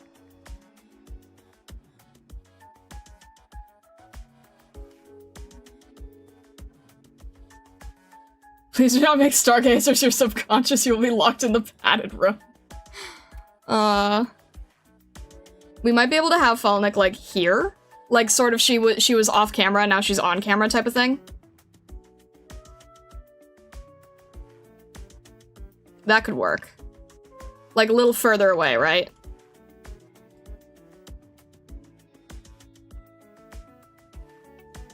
And then, this is the slightly merciless. This is a slightly merciless line. And then this is kind of just like a turn away type of thing, right? Like, she's still sort of staring, not really caring, or just, like, not being distracted.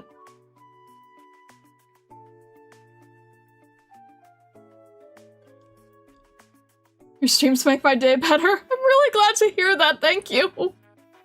Also, thank you for putting up with me earlier. I appreciate that a lot. Things can get overwhelming sometimes, and I need to learn how to handle it better. So, I really appreciate it, thank you.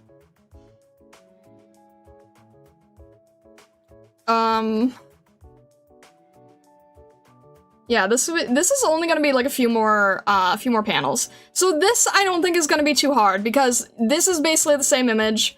This is a similar image, this is a similar image, this is a similar image. The more we can repeat, the easier it is to do this. And if you just make like a tiny change in each image, then you can reuse it and it still works. So I think that that's fine.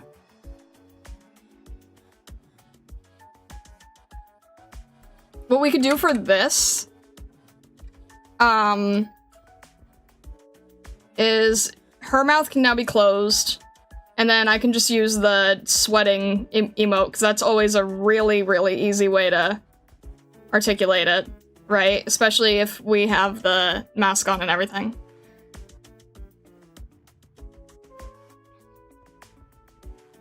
And it's just, oh my gosh.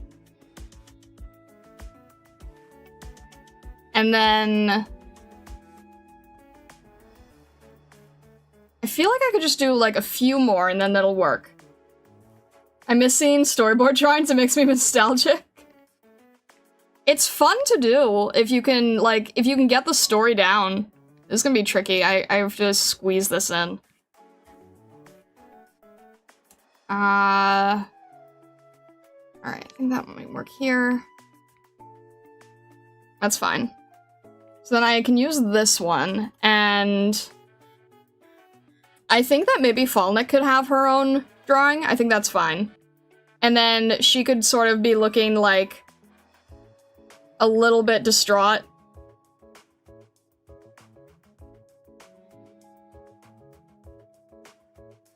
And then, how's her hair look again? Alright. And then, like, you know, do you know her history? And then this could just be like a, maybe a hand or something. Just some sort of gesture. Do you...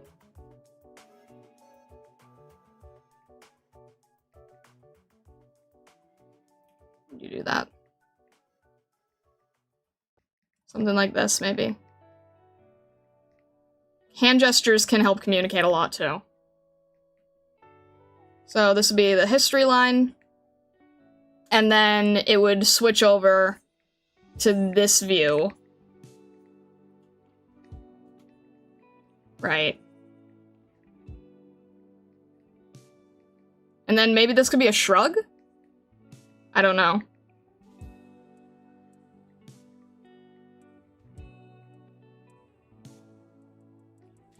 And then this is how would I?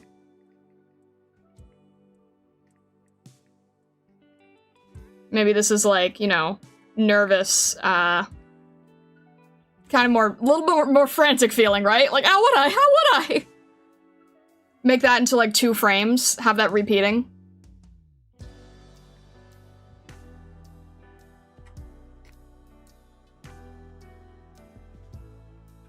Because it's literally just, I literally repeated it when I was talking. I just said it twice, right? So just, how would I? How would I? And then this can just be, you know, 3 seconds, or I'll do it this way. 3 seconds near light. And it'll be, you know, this one.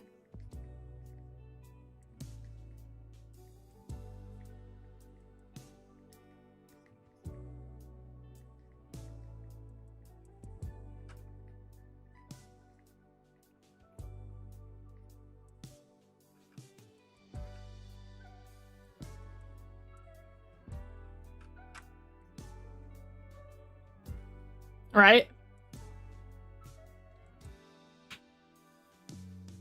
You remember the first plat contract? Do you think this could serve as an example from the past? What do you mean by that? Can you elaborate a little bit? I'm a little confused what you mean.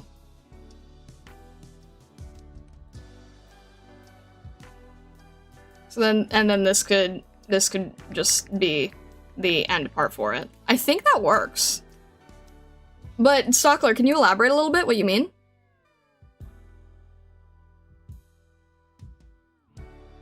The first platinum contract.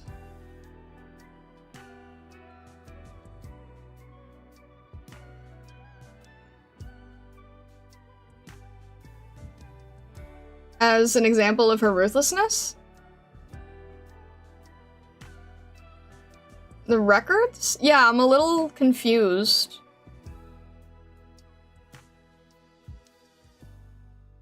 Do you mean like being... the one where she killed her previous opponent in his house? I'm kind of confused as to what we're adding? Are you just talking about playing a record instead of an animation? The reason that I was thinking of playing the animation is because it's sudden movement. It's sudden movement and it's sudden full color and it's like very, very intense and the style changes. And that's kind of the like amusement part of it. Because the thing is, like, when you're reading the records, right? You're basically just seeing the PNGs on screen, and then going through it is how you get the impact of what's happening. But the PNGs on screen are not moving as much as even the animatic itself, right? So when you're telling the storyline, it kind of helps to... I think we're still going with drawing the panels. Yes. I think the reason that I want to use the near light one is because it again goes back to like the yeah, I need to scene develop. I would have to go back to that operator record, scene develop it, and there's no audio for it right now in the same clip. So I think what helps is if you take near light, right? You don't have any audio, but what you see is her acting kind of intense. And that goes back to you don't need to know who the character is, right? So if you're seeing this as someone who doesn't know anything about Arknights, you're seeing, like, let's just pretend that we didn't know who these characters were. Let's pretend they're from Genshin, right? Let's just say we don't know who they are. We go, like, we see a sad person, and then we see someone who has a weapon in their hand. And then someone who's looking really intense. And then we see the sad person again. and there's something crumbling in their hand, and there's someone who's like kind of cute and small and trying to see if they're okay. Then you have another character explaining what's up with this first character. And then you have this character saying, I'm basically just confused and know nothing. And then you see this character who's all scary and mysterious, acting more scary and mysterious, but now fully animated. That's kind of the feeling I'm trying to go with.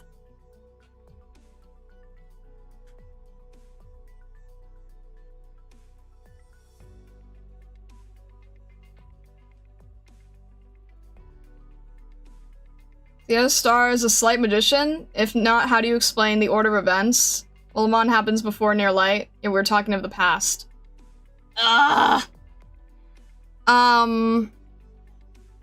Maybe that part's ambiguous.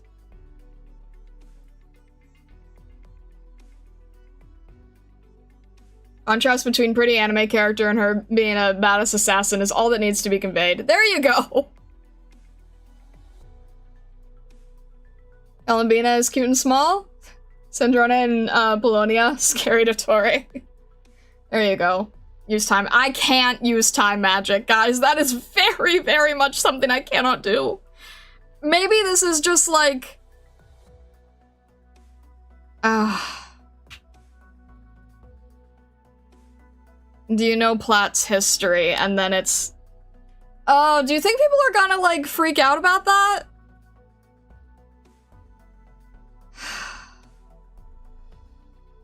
I wanted to use it because I just figured it was really impactful.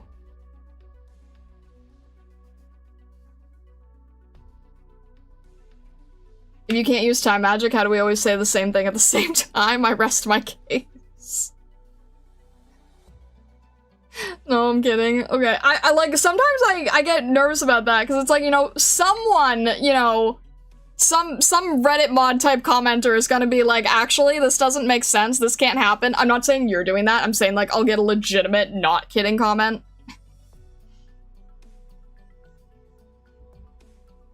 And they'll be like, I'm sorry, I don't know of any other fully animated version of Platinum that makes it funny. You'd refer to Platt's story in Near Light as a whole and not just a single event. There you go. We spam them with the nerd emoji.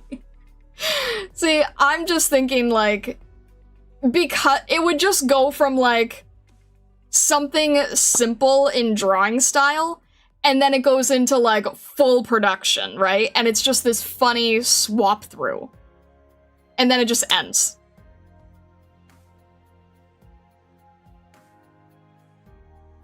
It's because we were talking about you being a time magician at the start of the stream and I linked ideas, not in the angry Redditor way. No, I know.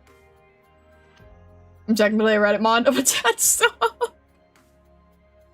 It's okay. I think the same stereotype applies to Discord mods, and I don't think it applies to our community, but I sometimes think about it because I'm also a Discord mod in another community. Okay, if you know Near Light, you know Platinum. There you go. Things can be a flashback or a flash forward anyway. That's true, yeah. It's just kind of ambiguous. Maybe it's a flash forward. Maybe it's a flash forward, you know? It's just, it's there. No one really needs to know any of the details. So that's basically, I think that is essentially what we have here. And I think this is already more complex than our other one. Like,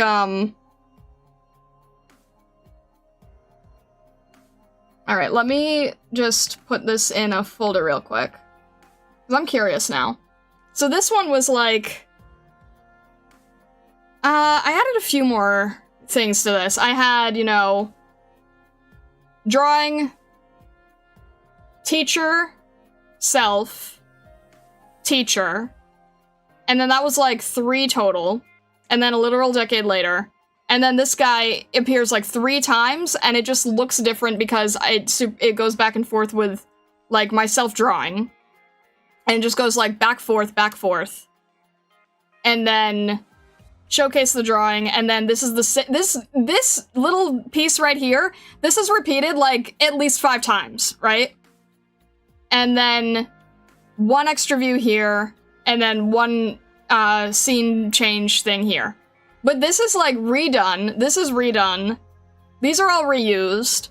I think, like, these pictures here, this is, like, the whole animatic. The Colosso thing that I did is, like, that's the whole animatic.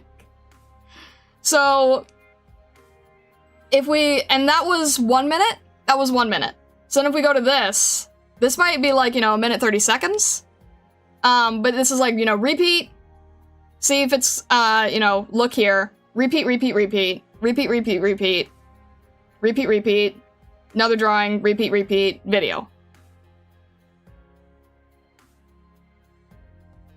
That is currently my level of expertise when it comes to moving things that are not just solid illustrations. And if we do it like this is how we can get to the point of doing, like, 1 a week. Or, you know, around there. If we wanted to be consistent, if we wanted to do silly animatics like that, this is how I would be able to consistently put them out. Is just having, you know, little thumbnail, repeat, reuse a lot of the visuals, do, like, a back and forth when it repeats the visuals, and then, and then just, you know, throw in the audio. Keep doing that, and we can do a lot more content. And because it's hand-drawn, because it's an animatic, because it's, like, something silly that you can share, I want to see if it can work. We'll go with consistent instead of once a week. Do not set a strict deadline on yourself. No, that's fair. I just know that I have to, like, be consistent with shorts in general. I'm not saying, like, you know, every Monday at 5 o'clock there's gonna be a new thing out. I'm just saying, hey, if I learn this style, we can get out something that's more amusing than just the raw clip itself. That's all. You really like to put more on your plate? I mean, this would replace other stuff, right? Can't do everything. But I feel like this replacing other stuff is more impactful than the other stuff. So then what we can do, go to new here.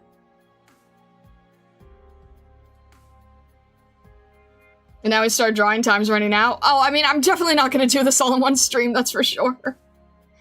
Balance with your forbidden spellbook reading time as well. That's why I'm just trying to get the rough idea. That's why when it gets, like, too complex, I was like, guys, no, really, it's supposed to be really simple.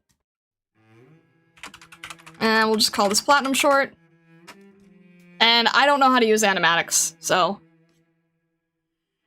So then what we can do is we can just, I don't want to start with a burning building with Mudrock, that just seems kind of complex. Let's just start with, like, Platinum Stare. I feel like that's something that I can do on stream, you know? Especially because Stockler very graciously has an example image that I can use. The other thing is you have to be really aware of how much, you have to be really aware of like, sizing because of all the UI on shorts now. So I can't just go, like, straight to the edge. I have to kind of keep everything, like, mainly in the middle so things don't get cut off. And then there's probably gonna have to be text going through it. There's not really a good way to do it otherwise. Did you sketch with Kuro ink or Kuro sketch brush? Maybe. Maybe? Maybe I did, so what? We can do something like that, and then I can grab her reference. I'll just do it like this so you guys can see it.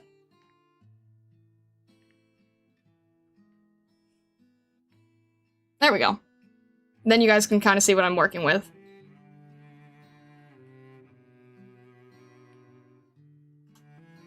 And then we're kind of going for, like, a really... I'm gonna have to make sure that I keep it simple. And I'm not really good at simplifying operators as well as I am simplifying, like, my own design, for instance. But, you know, I'll try here. I don't know how to yet simplify other characters. And I actually made a guide when I was trying to simplify myself, just so I knew what I was keeping up with. Let me just try to figure out how this will look.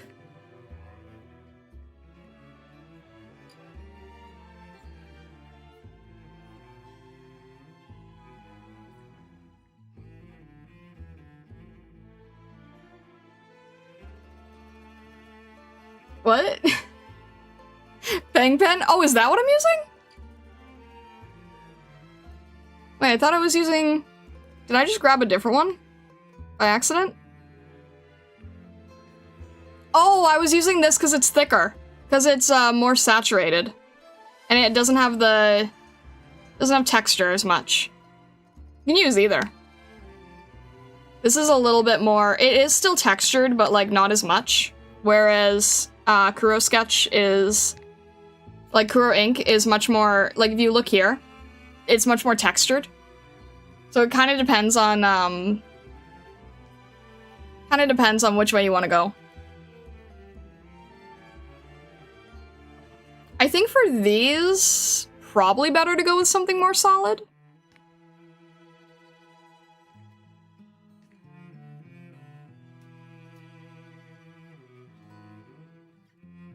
I can't use time magic despite receiving a guide from her past self telling her how to simplify herself. What do you mean past self? What do you mean past self? When did I ever say past self?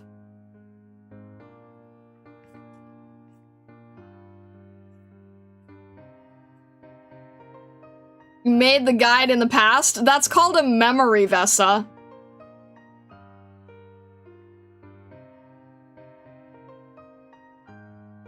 Maybe it shows the texture better on 300 DPI.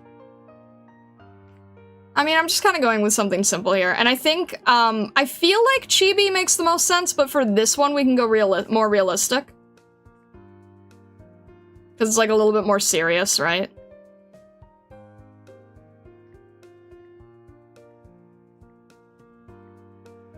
But then, like, it could just be like, this is like more realistically drawn, and then the others are just chibi. Or like chibi-er. I don't know. I feel like I need to have some examples to reference at some point. And I'm just trying to make it, like, fairly simple.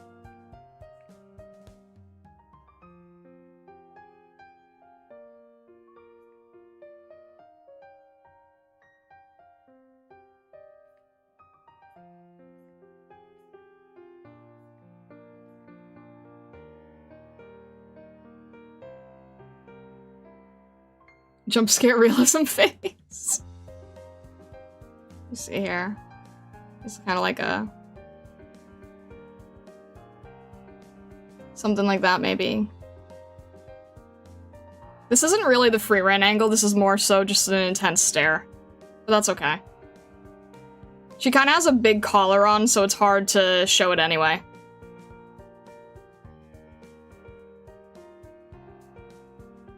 As long as we have the shadow, I think that's fine. The shadow will do the communication for us.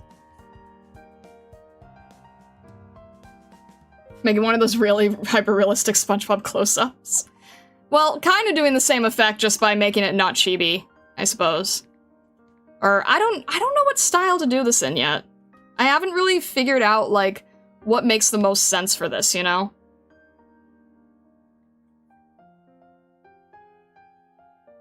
I'm still experimenting, trying out new things.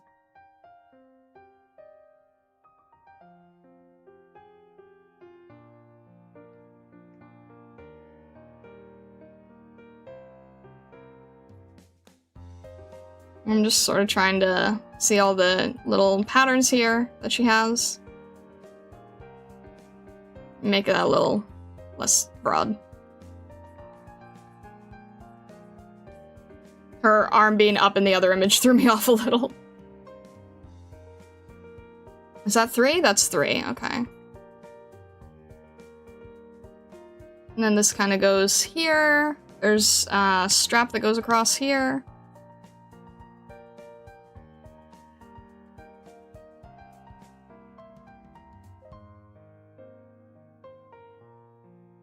And then, what does she have here?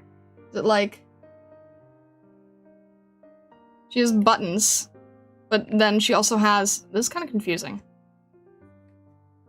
This is sort of where you need to decide, like, how accurate it is versus just getting the idea down. And I'm still learning how to balance that, too. Because she has, like, a big part of the coat that goes over in a different way. kind of across everything. And I feel like most people don't bother drawing that if they're doing like a little chibi version of her. Or semi-chibi, whatever you want to call this. Maybe make like, you know, a few little circles.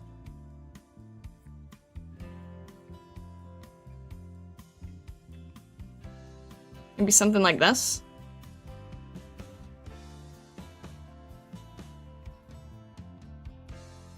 And then make this all black. Give that a little bit of an opening here. And then there's 2 lines here. I really do want to figure out, like, what is the best style for me to do this in, instead of having to sort of guess. I want to kind of have, like, one look I'll be able to stick with, but it'll take me a little bit of time to discover what that is. I'm not going to immediately know how I want to approach all these.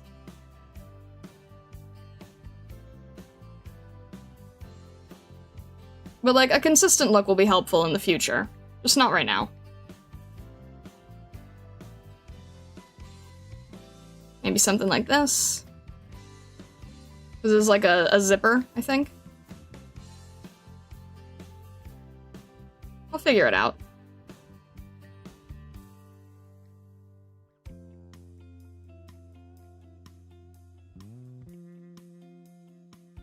And then that's gonna be covered up, so probably that's fine. I didn't bother drawing the prism star between your capelet and the simplified drawings. I'm still learning how to simplify. I'm still trying to figure out, like, what the right level is, I guess. And it takes me a while. Alright, this is gonna be... Vesa knows I'm not good at simplification, so this is kind of like... I'm trying to figure out where the level is in communication.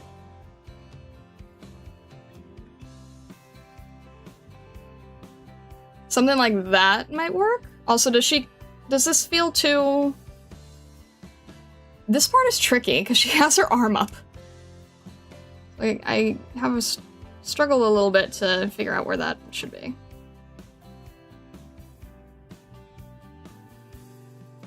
Maybe I'll just make it a little darker here, and sort of separate it that way. Because there is kind of a darker part there. Does that work proportionally?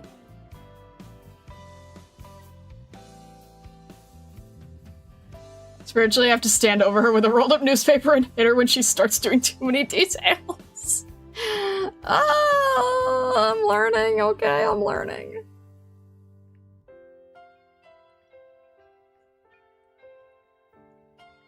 Alright, and then we have the eyes here.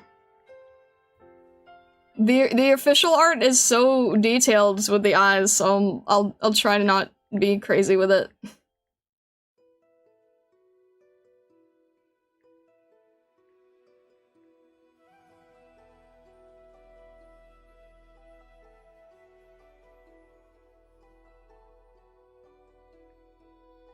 Just do something like this.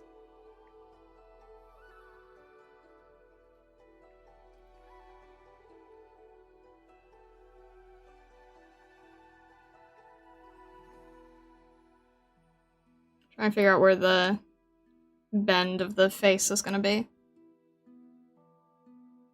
And she kind of does look like she's looking up a little bit. She does sort of have a little bit of that haughty expression. I think we were able to get it.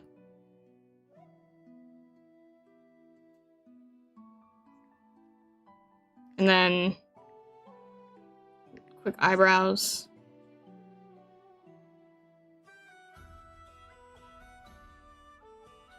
Haughty expression increased. So why do you do this to me?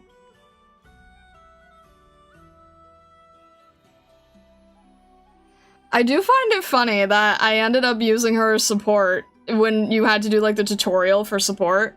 Had no idea who she was, just thought she was pretty. Realized she's an absolute merciless assassin. Yes, thank you, Willow. I said haughty. I don't know how to say.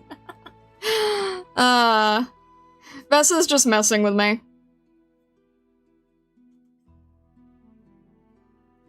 I think that works. I think that's simple enough. Or I think that's complex enough, I should say. And then what I can do is taking Stockler's thing, right? Do it like this.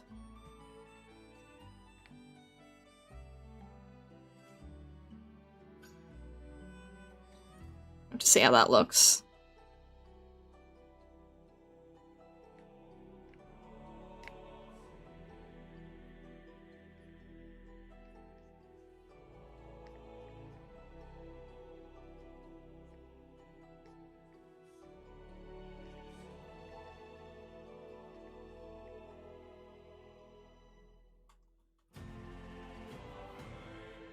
Will that be better blended or no?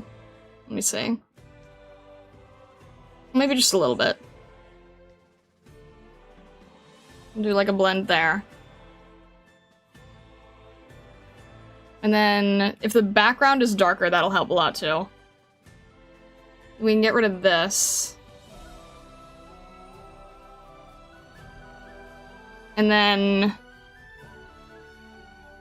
we'll just make sure that, like, for the most part, we can get her out of frame. Wait, no, that's fine. Shoot. Do it like this. And we'll reverse it. And do it like this.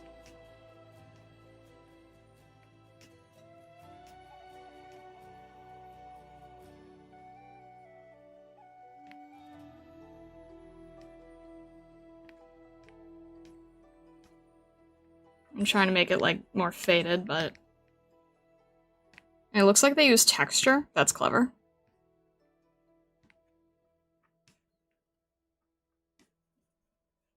Let me do that in, like, a...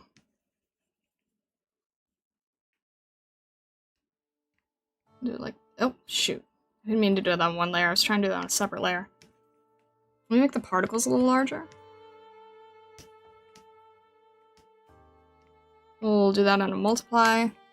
It's just to sort of make it look like a little bit extra different. There we go. And then for this, we'll just erase here with a sharper eraser. You can see what we're doing. I'll reduce it a little bit so I can actually see what I'm doing.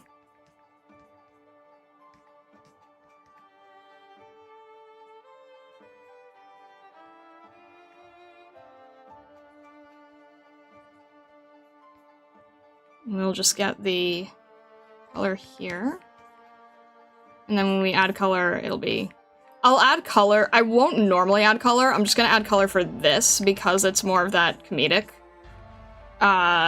like, fully detailed look.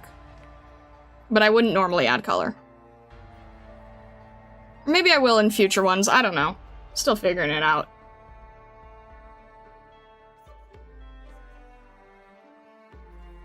Something like that. Where it's kind of like an in-between, right?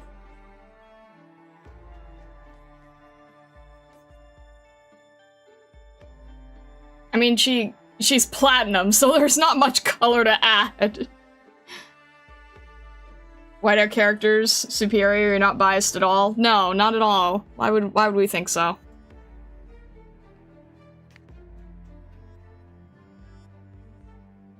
And just quickly just grab this, go around.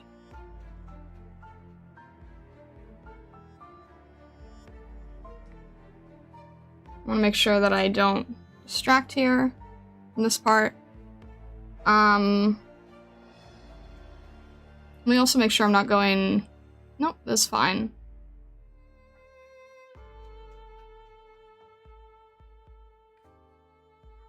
We'll do that.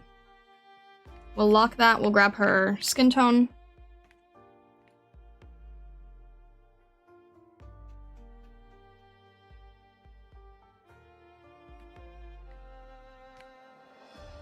And then make this like a little bit warmer. Shoot. Soft.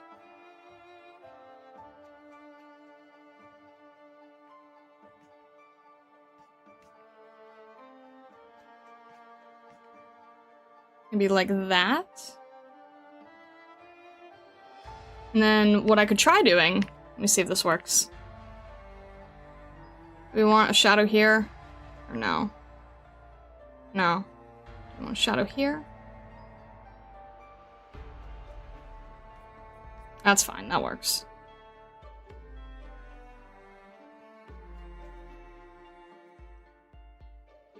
I'm just sort of experimenting.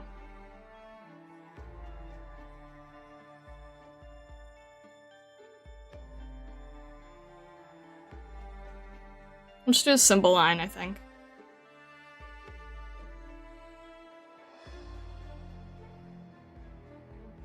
She does have her hair in front there. Maybe the whole thing? Alright, let's make that warmer. Let's grab her shadow here. Try that, perhaps? And then, let's see how that looks with the color.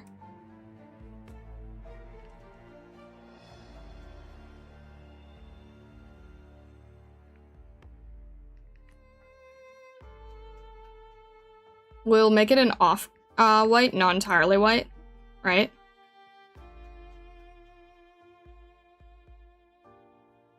And she kind of has this intense stare, but her eyes aren't too far drooping down. We might want to increase that. I'm not really sure yet. Because in Stockler's example, what the other artists did, or what the anime did, is they took the eyes like this, and they made it much more judgmental. They made them like... Hang on, let me make sure I'm grabbing both pieces here.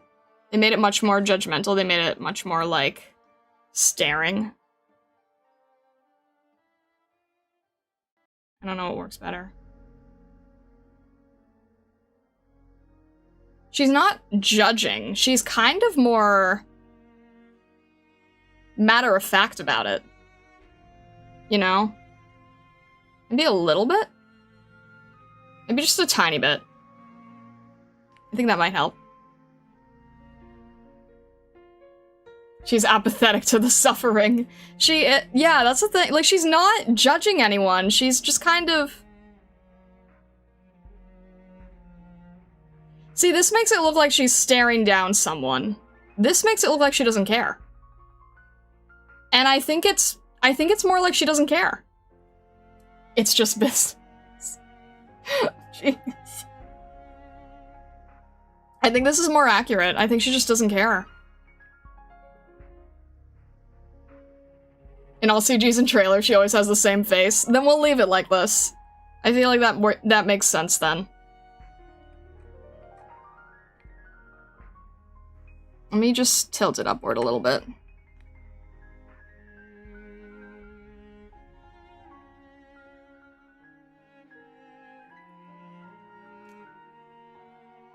I haven't drawn you staring like that, maybe because you care too much. This is very much like, she's not even angry. She's just straight up like, I don't care. Like, I'll kill a man, it doesn't bother me type of attitude, you know? Trying to see if I need to make her... There we go, it's a little bit better. A little bit more 3D form there. She's forever just done with everything. Yeah, that sounds about right. I'm trying to see if this needs to be adjusted at all, but probably not. Yeah, make her a little less... Let me see here.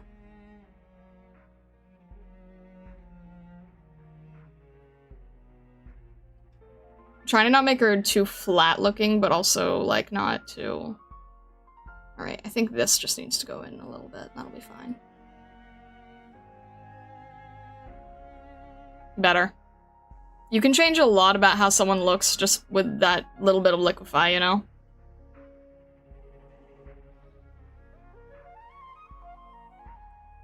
I think that's fine. That's a little bit further. And then what else does she have? She has... We got the black part. Let's add, like, the rest is really close to her hair color, frankly. I don't really like that. I think I want to add it just a little bit grayer. Just so it's not, maybe, like, more desaturated. So it's separated from her hair. Let's try that.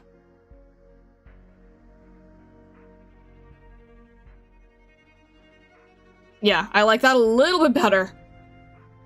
Not really a fan of how the different colors are interacting, but that's okay. And then we'll just go back and paint that in.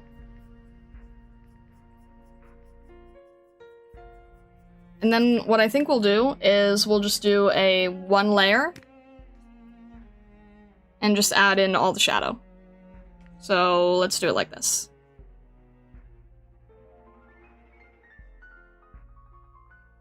Let's make that one.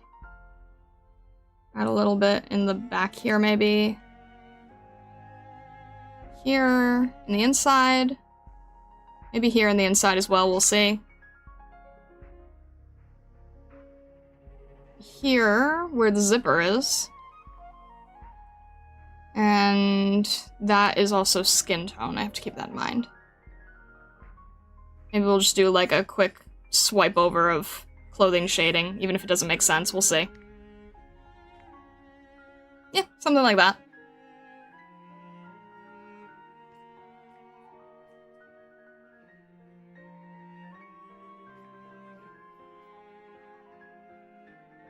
Make that a little further on the edge. Is that not reaching? That should reach. Why does that not reach? Huh, alright. Well, that's fine.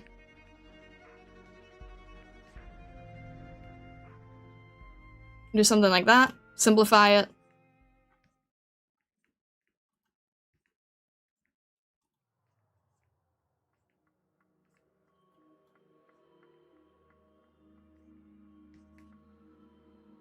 We're not really working with highlights here, we're kind of working with the opposite.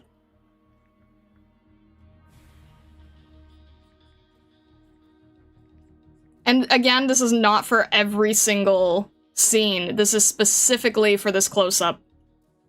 I want to try to not go crazy on detail. I want to try to learn to not go crazy on detail.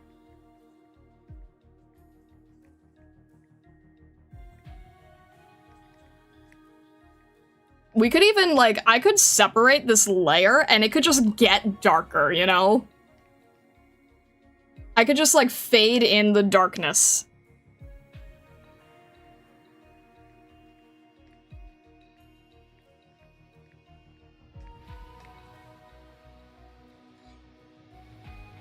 I think that's fine, and then, like I said, oh, what happened here? That's weird. Oh, it went back to a weird pen. Fair enough. And then here, I think I said I needed to make sure that it's a different color, because it's her technically skin tone. And then I'll fade it so it's not as awkward looking.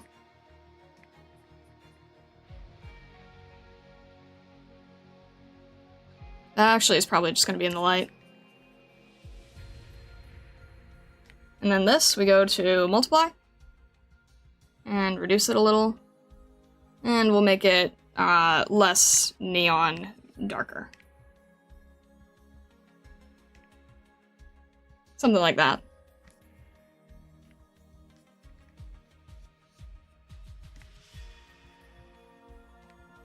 I think the shadow was needed to kind of deliver that scarier feeling.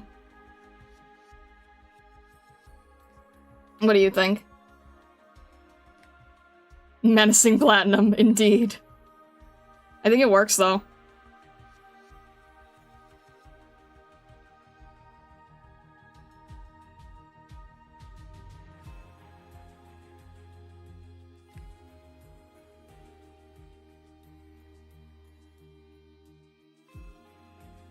I'm just checking the shapes.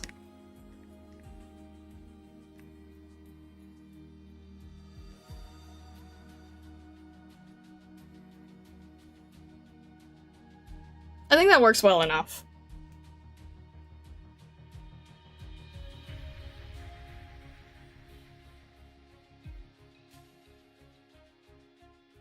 And then, if we do it like this, then, you know, next frame can be, like, much more intense, right? Oh, I might have to extend that a little bit, just so it doesn't, and that's fine. Look at that, automatic wallpaper.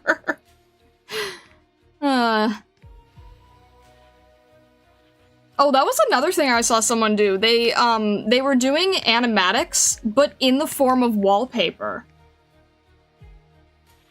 I thought that was really cool. I was kind of like, not that I need more projects, but I'm like, you know what? Someday that'll be really cool to include. I don't know. I just thought they looked neat.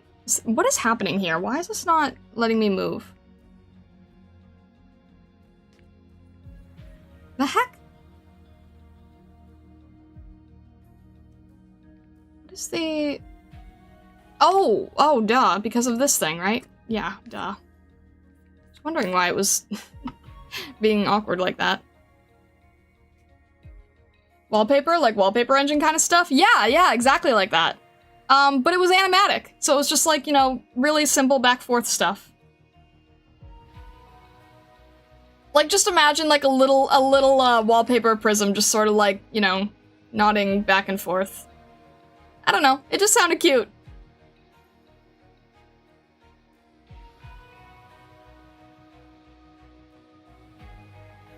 "100%, I think you captured her character really well." I'm glad! That's good. That's good to hear. Alright, let's get her, her eyes in real quick. I have to make sure to keep the eyes simple, too. Let's do, like... What is her eye color? It's kind of like a... gray with a yellow highlight? What would you even call this? Alright, let's lock this. Make this a little lighter, maybe. Adding the shadow here. Kind of a little bit purplish.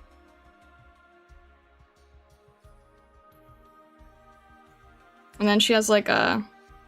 her pupils are white, which I think could work here.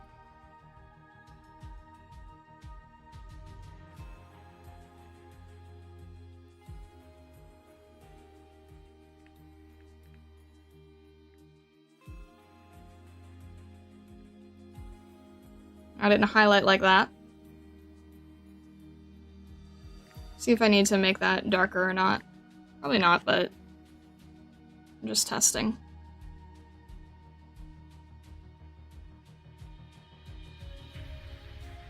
Yeah, I don't want it too detailed. Maybe another extra color here.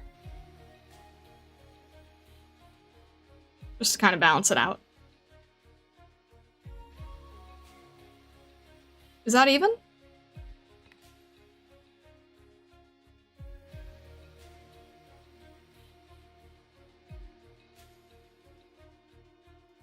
That's even. Make that maybe a tiny bit lighter. But not much.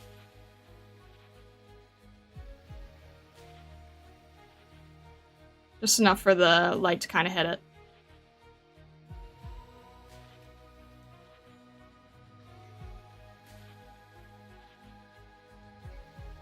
The word platinum comes from the Spanish platina, little silver. It comes from Spanish conquistador in the New World considering a useless nuisance like fool's gold. Alright then. Sort of golden brown like toasted marshmallow, that's fair.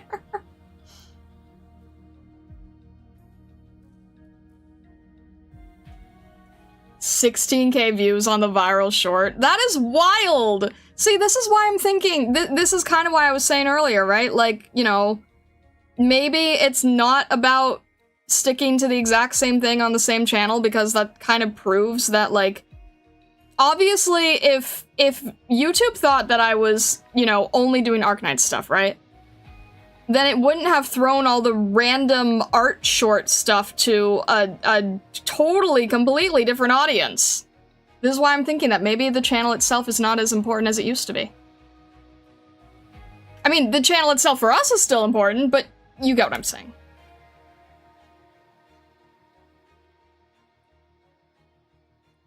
Alright. I feel like that works. Man, if only I knew how to do bakadoodles this simply. Even your newest art trend short is over 8K. That is crazy! See, this is what I'm saying. Like, maybe it doesn't matter. Maybe it doesn't matter, you know? Maybe the rules are different now with the AI in the way.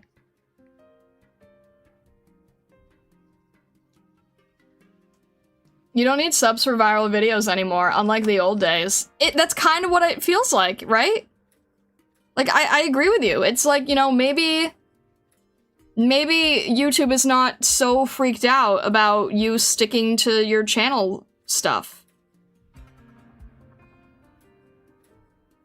Stir's breaking the rules! I am breaking the rules! I am indeed breaking the rules. Oh my gosh. How dare. Alright, I think this is good. I think this is like, you know... trying to get... Oh, again, it's the stupid background. Alright, I think that's fine. I think that's fine. I'm just trying to make sure the background is not, like, continually getting in the way of the color. Because it is a little bit. Alright, that's good. Yeah, any further and I'm gonna get into, webtoon territory.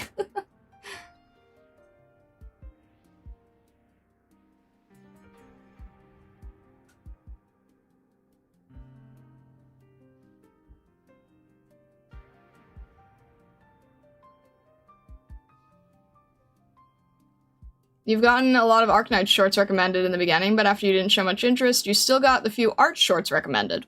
Oh, from me? So that shows you that, like, you know, YouTube isn't gonna kill me. Right? What is this? Where is this color? There it is. So if you're still getting recommended my stuff, then that means YouTube is not going to murder me. That's what I'm taking from it anyway.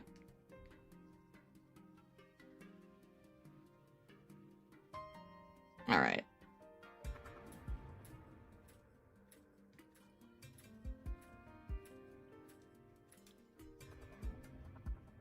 Alright, let's stop fussing with this one, because it's like more of an intense picture. I'm like having a hard time pulling back.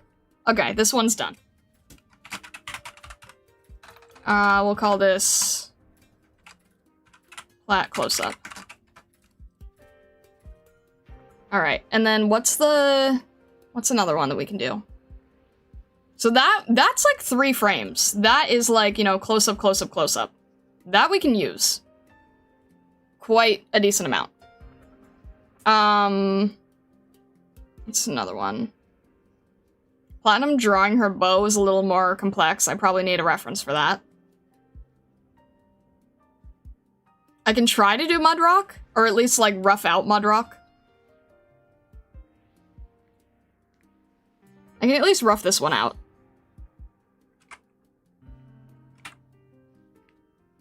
And do something like that.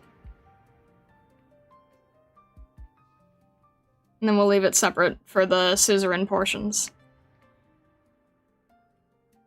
I should also probably learn how to do the canvas thing where you add the border, like when you're doing animation. Alright, let me see the Mudrock reference here. I don't know how to simplify Mudrock. Mudrock has a very complex design.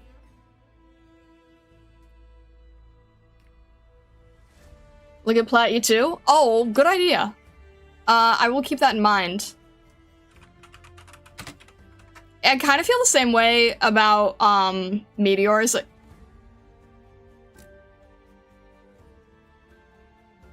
I did the thing again where I forgot to write the word Arknights in the search first.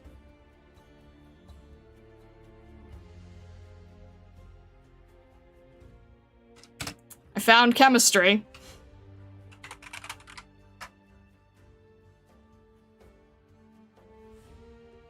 There we go.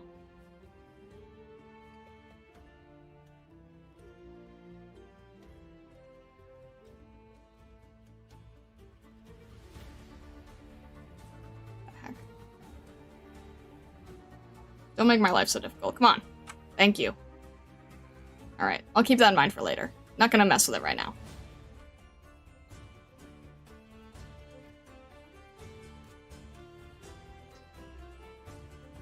Probably turn the whole vest into a single shape.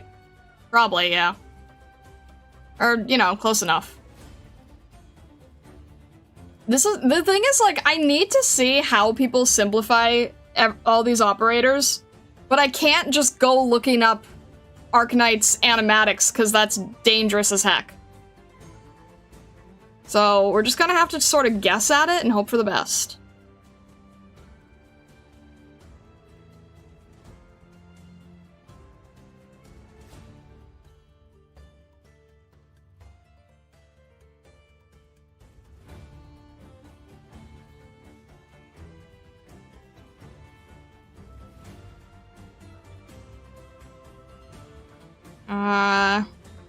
As long as we get our horns in, right? I'm trying to figure out, like, how this would get simplified.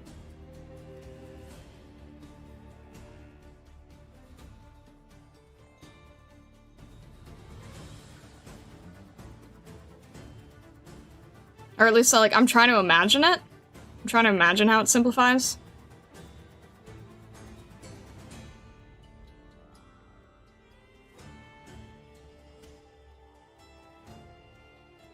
And then I still have to make sure that there's room for the, hands and everything, right?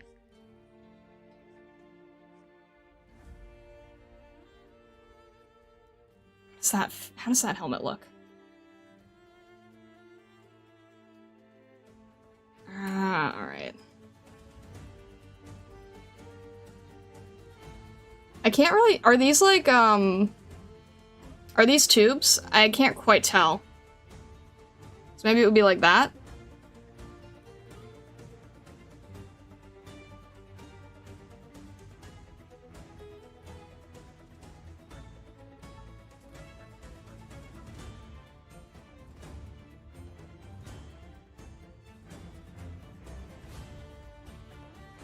Maybe like that?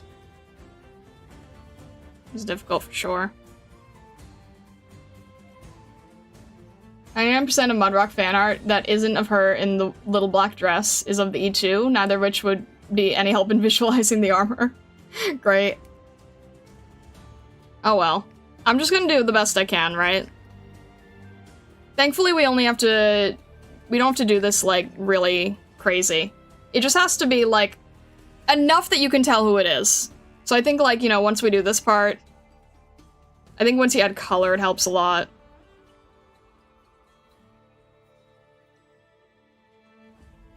Kind of hard because it's a side view and I'm working with, like, a front view.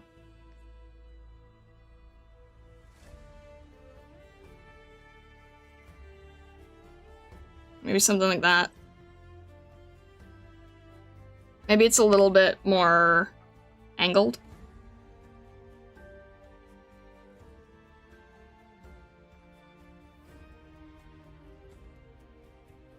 Best I can find is the in-game chibi. I mean, honestly, the in-game chibi is how we would fix most things, right?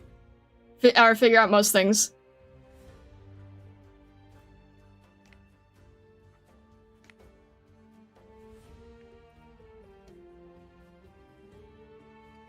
Like, sharpen it just a little bit more. There we go. Good enough. I'm not gonna go crazy with it. I don't know how she's gonna be, like, kneeling. That's gonna be difficult.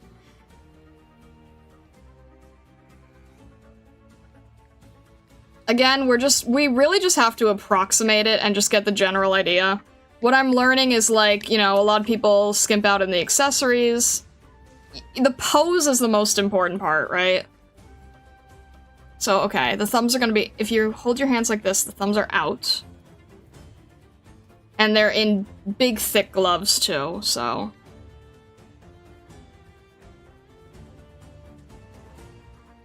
something like that. And because I'm gonna be really lazy, we're just doing it this way. I'm not gonna make my life super complex, right? There we go. Done.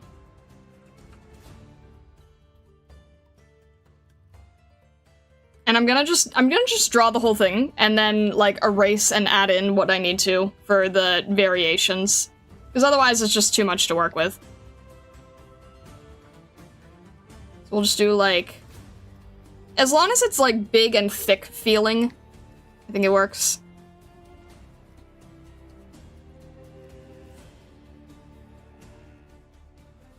Gonna head out. Always a pleasure to hang out, whether I'm trying or lurking. Alright, thank you so much, Trion. I hope you have a fantastic rest of your day.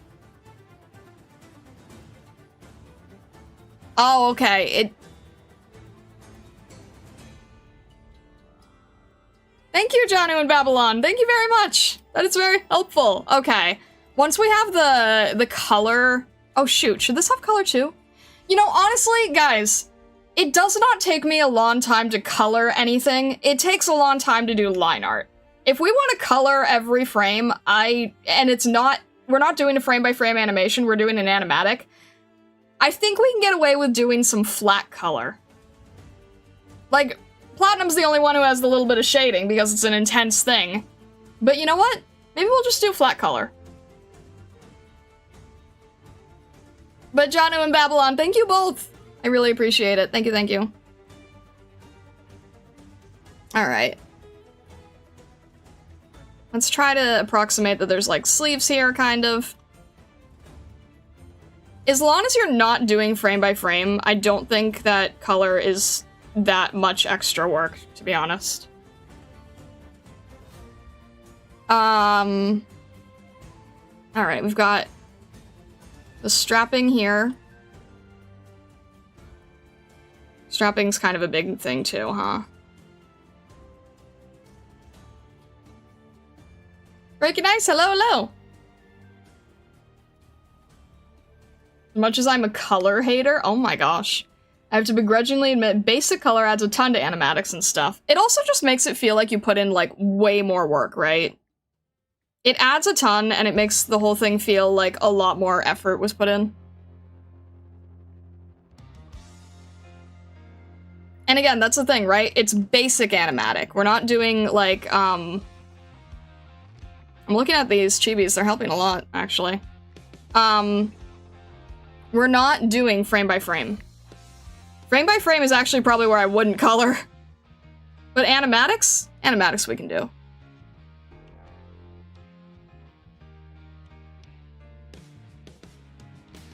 Alright, I'm not gonna get it perfect. I just want to get the feeling and the silhouette a little closer. Are we gonna do this part? I don't know.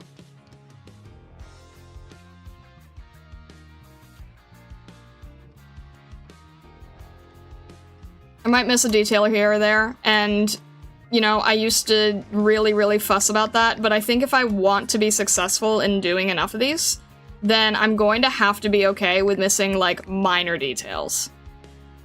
And it's gonna take a long time for me to learn to be okay with that, but you know what? We're gonna try to learn how to be okay with that.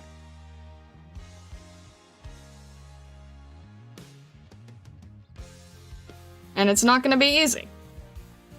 But, you know, we're gonna try.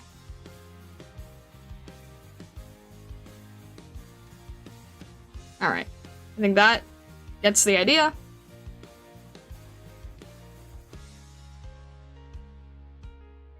Missing a minor detail is the point of simplification. I'm not good at it! I'm not good at it. I always try to make my chibis like, but what if the chibi has every single detail on there so that it's like the best chibi ever, and then it doesn't look as clean as everyone else's chibis, and I can't figure out why.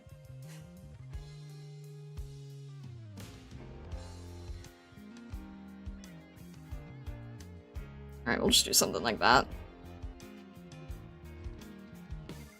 I'm not really gonna bother with what this would look like. Could I do the other foot? Not really. It's kind of too bulky to do that. So we'll just leave it with the bulky.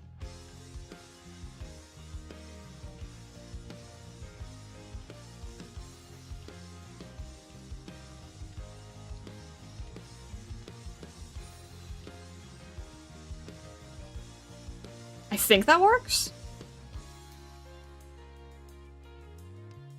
I don't think if there's anything else that I need here. I don't think so. I think that this is kind of like in between. Oh, just make like a line so you can see where the knee is.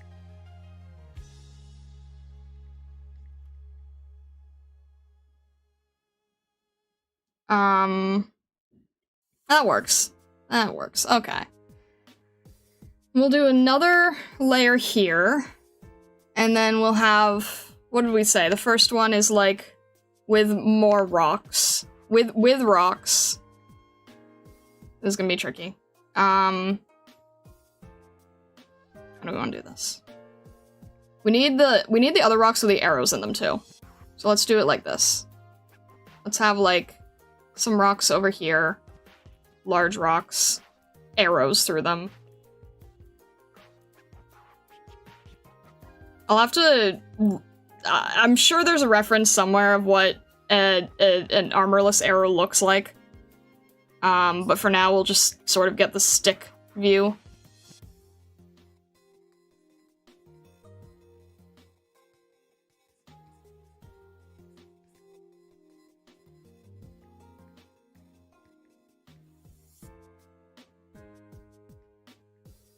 Maybe something like that. I would imagine there's just sort of feathers on the end, but I don't really know. I don't know if it's more specific than that. I guess we'll do 2 in this one, because we have a little bit more room, and then we'll just do 1 in this one.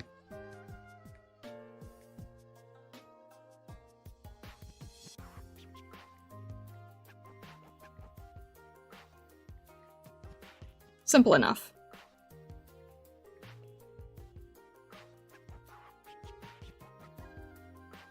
It's a big issue with me too. Presenting something I know has flaws feels like lying. Results in me perfecting too much and burning out and not finishing anything. Oh, yes. Absolutely. 100%. 100% can relate there, yes. Alright, we'll do something like that, and then we'll remove the sketch, just so we can see what we're doing. I feel like I just want a little bit more of a splay, because it's kind of like a... This is hard to do. A little bit more visual weight, you know? If you just change it to this, there's a little bit more of like a heft feeling. I might make this a little bit wider. Let me see here. Maybe have the arms in. Yeah, have the arms in and then just keep the knees a little bit. And just kind of has like that weighty, hefty feeling. We'll move this down a little, or maybe, all right, maybe in the back. Yeah, maybe in the back, and then that'll be easier. We'll erase that so there's an overlap slightly. Make this a little smaller.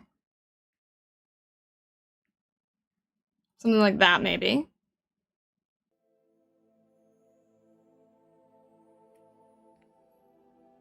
I'm just trying to think. Behind or in front? Did we... Behind, because then it'll be more accurate to what we had before. Make this a little bit lower, but not too much lower, because if we make it too much lower, then it breaks the YouTube barrier. That actually doesn't make any sense. And then... This is gonna, like, start forming sand. There's not too much sand left because there's still, like, rock, but... Or maybe we'll just do it, like, 2 little lines, right? Maybe there's just a little bit here. We might have to experiment, which is why we keep it all in separate layers anyway. And we'll color that so it's easier to see, of course. I don't know, maybe they'll just be full rocks. I'm not really sure. And you know what? I'm gonna do this in red so that we can clearly see what we're doing. Because otherwise, it'll be really hard to make out. So we'll do something like this.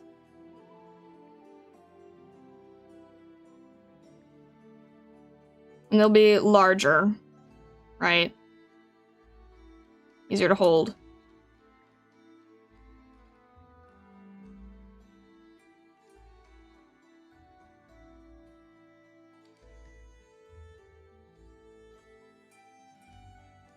Something like that.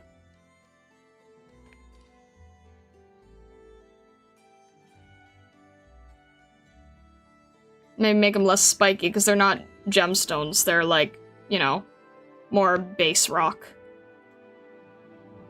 Maybe just a tiny, tiny bit. Like, maybe just a little bit like that. And then, second one is smaller rock.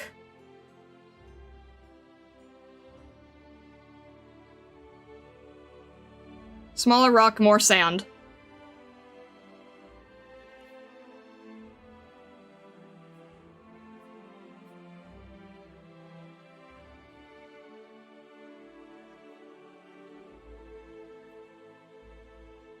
I'll have to see if that works or if it doesn't look good. It feels a little too even.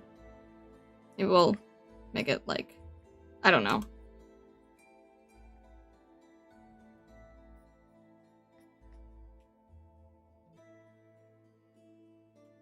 Of course it's gonna look weird right now, just because the color's a little off. But I'm just sort of trying to get a feeling of it, where it needs to be. Check Discord? Oh, thank you! Oh, okay. It's a little different. Not too different, though, just more diamond shape. Okay.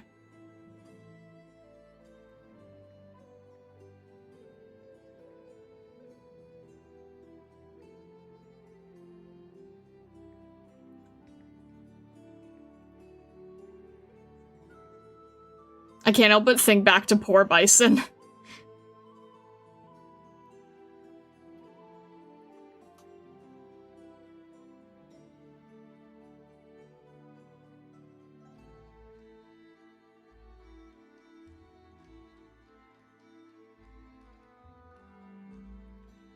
Alright.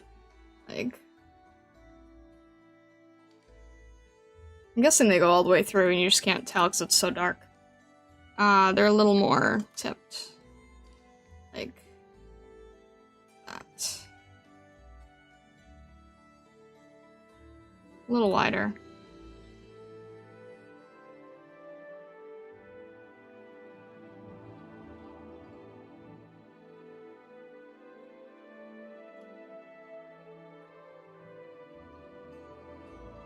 Like that?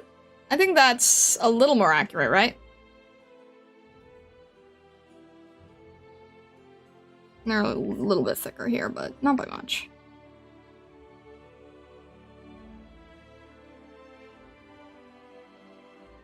Have those cracks in the rock, too. That works.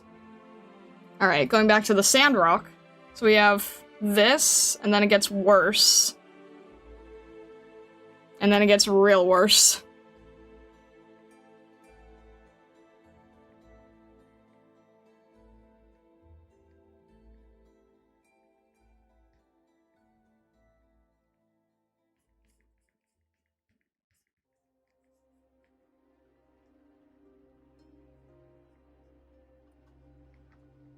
I don't want to make those connect so that the shape doesn't look so awkward.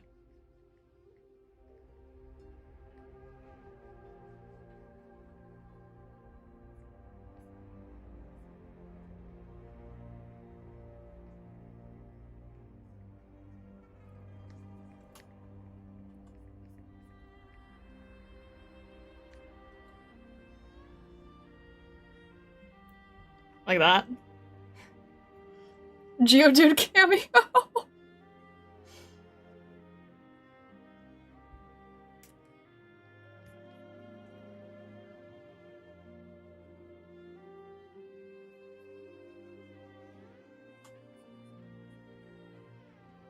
Still trying to make the knee be able to show too. And then we'll make that a little bit smaller here. Alright, that's devastating.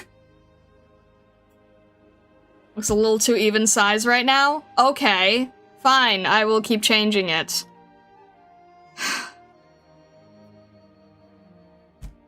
I'm just...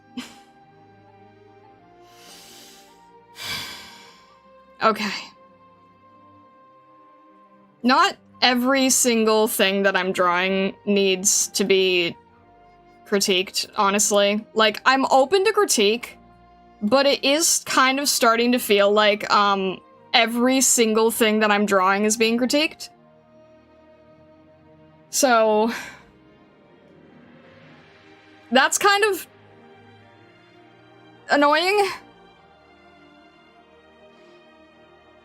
You know what? I don't care if it looks like a crown. Fine, you know what? It looks like a crown. I don't care anymore. All I want is the fact that it's changing.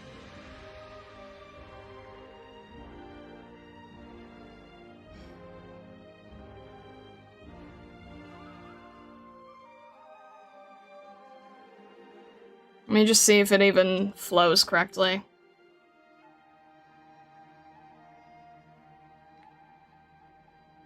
It's a doodle, not a commission. I know! I agree with you! I agree with you that it's just meant to be a doodle.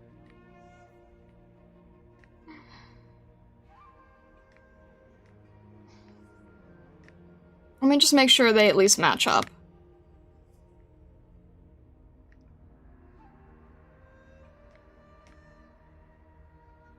Crown makes me think of Vendella, so Crown is good. I don't want to scare other people away from critique. I just think that there's, like... how do I explain it?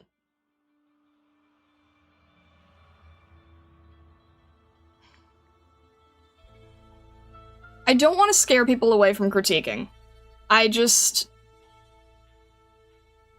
think that there's kind of, like, a balance, I guess is the best way to say it.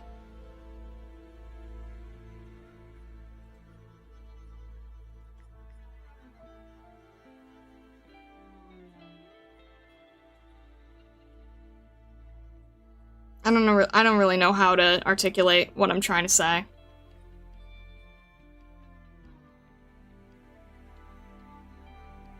What can we say that does not sound as a critique? You can critique. It's just... I don't know how to explain it right now. I'm not good at explaining it on stream. I'll try articulating it later.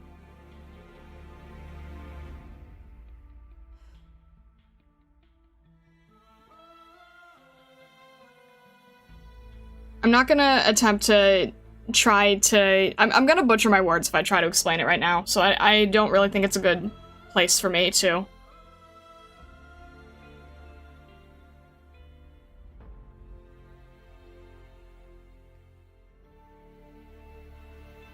Alright, let me think that, like... yeah, that... okay, this one's a little... oh, I changed the finger, that's why it feels different.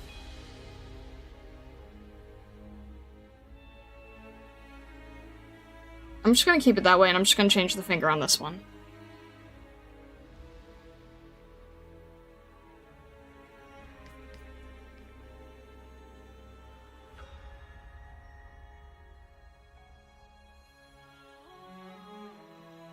Critiques to obvious errors like tangents, I think, are fine. Yeah, no, that's fine.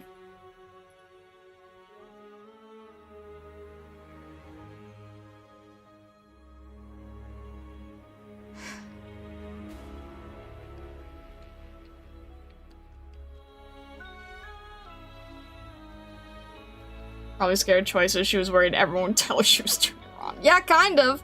I mean, also... shoot, how did I... oh, now I'm getting confused. Did I change the... should I change the direction of this? What did I do? Okay, alright, I see what I did.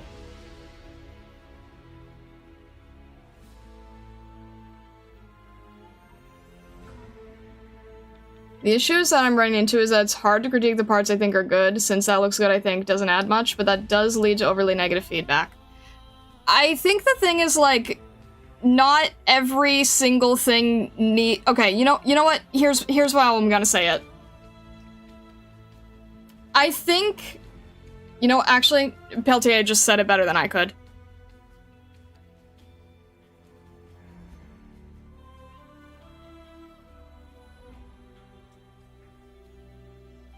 I'm not even gonna comment.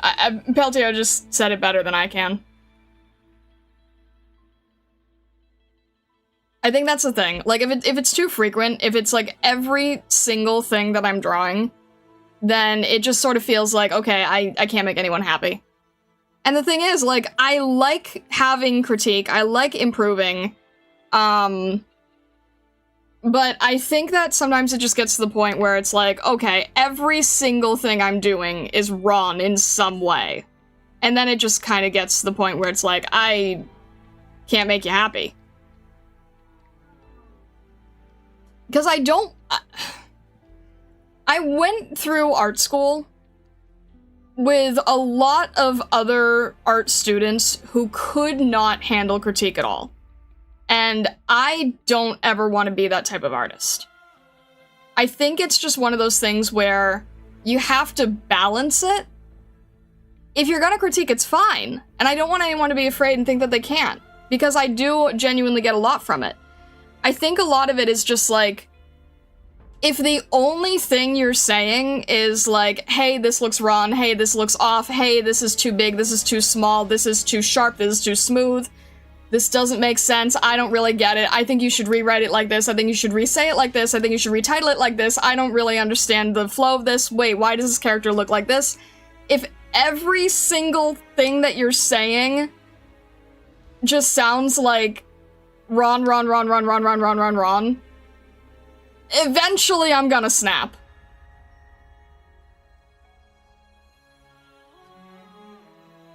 So I don't want people to be afraid of critiquing.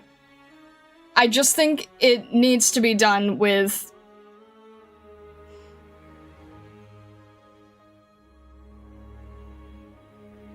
I think that it's sort of a matter... I think it's kind of a matter of choosing your battles, right? Some things are very valid to critique, and some things are like, hey, you know, the piece would look a lot better if you change this. Other things just get really nitpicky. Especially for something that's, like, not even meant to be very serious, you know? I think that's just the main thing.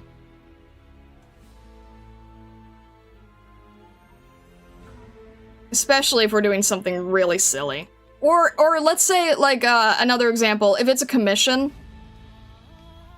I've had a lot of people critique, like, hey, this character would look better if you did this, and it's like, well, I can't do anything about it. That's a set design. I'm not touching that, you know?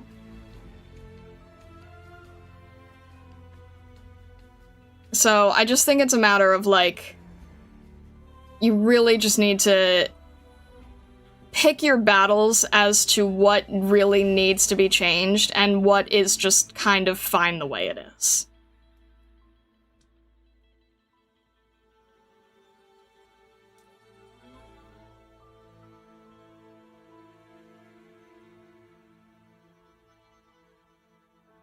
Critique is a skill, has to be learned. That is true, yeah. Critique is absolutely a skill. You don't want to just be like fully, you know, this looks awful, but you also don't want to be like, there's nothing wrong with it, everything's perfect. You kind of need to do like a, what do they call that? Like you guys have heard like compliment sandwich, stuff like that. I don't feel like I want to be lecturing about this because I'm on the receiving end, and I feel like it's kind of, I feel like it's kind of, what's the word? Not hypocritical. Hubris. It kind of is filled with too much hubris if I try to explain anything.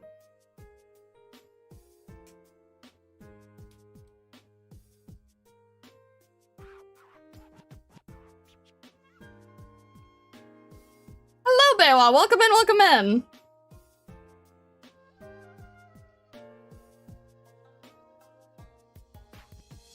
The sand piles probably shouldn't be even, but without grabbing a handful myself to see how it falls, I can't be specific enough to warrant saying anything. I mean, I try to not keep it even, right? We're trying to, like, I'm just... This right here, right? We have, like, a little bit of visual difference, When you get to this part, I think it's gonna be a little, I don't know. I tried to make some larger, some smaller. Maybe I'll change the thickness, I don't know. But it's also gonna be on screen for like a half a second. Let me see here. I can't even like get it through her hands.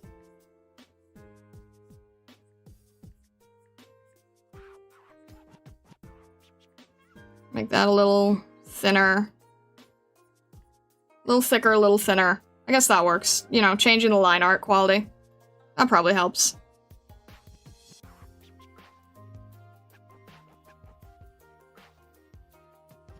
I don't even know where the heavier part would be. I guess it's on the ends. I guess I subconsciously made it on the ends, sure. Do they line up? They line up.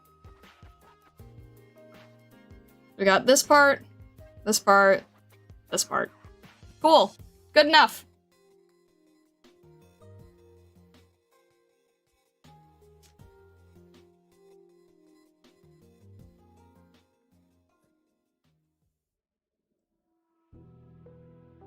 Not everyone is good at receiving tough love. I can usually handle it. I can usually handle it. I think it's a matter of, I think it's a matter of, consistency. Or like, what am I trying to say? I can normally handle critique. I think it's... What's the word I'm looking for? It's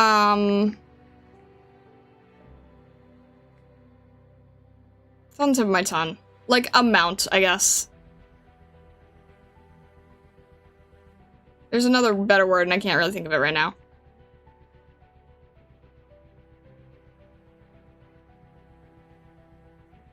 Consistency? Maybe it's consistency. I don't know.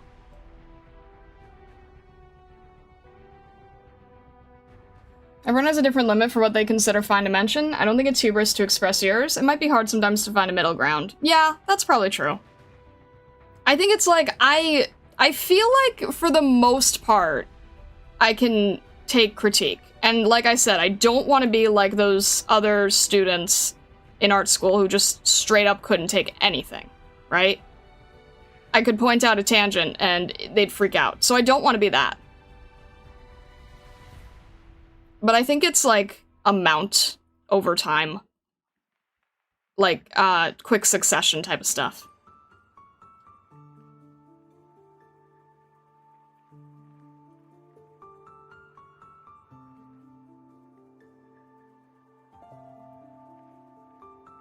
Too much in too short of a time. Yeah, exactly. Exactly. I think that's it. Too much in too short of a time. Because normally I really feel like I'm fine.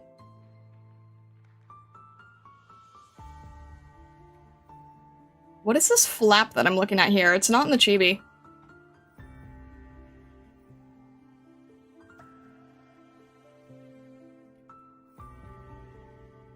I don't know what it is. I guess we'll just keep it in.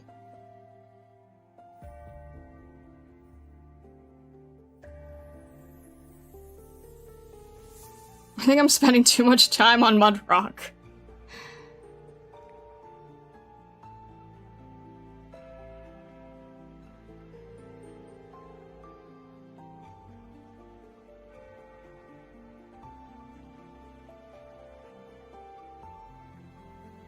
Alright, let's just get a little bit more detail in here. And then we'll kind of call it on this side.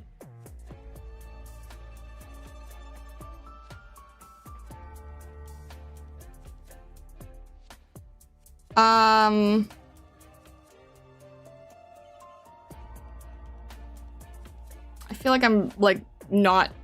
I feel like I'm forgetting something. I guess there's, like, a loop here.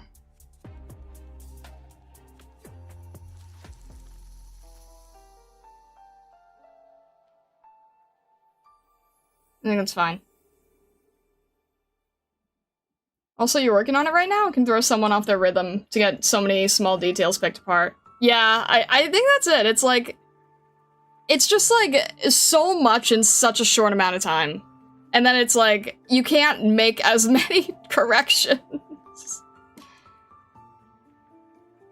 Or, you know, I feel like that actually makes a lot of sense. When you're saying that it's like, it can throw someone off your rhythm. Because I think what the deal is like, someone says something, you make a correction. Like, live, right then and there. Someone says something else, you make a correction. Right then and there. Someone says something else, you make a correction right then and there. By, like, the 6th one, you just don't want to keep making the corrections right then.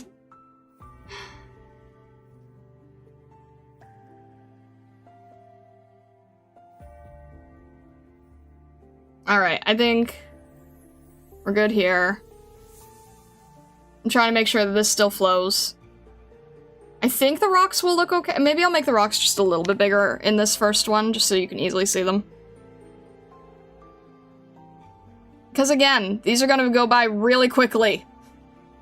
So we got, like, big rocks starting to sand. Little rocks, nothing. Make those a tiny bit bigger too, but not by much.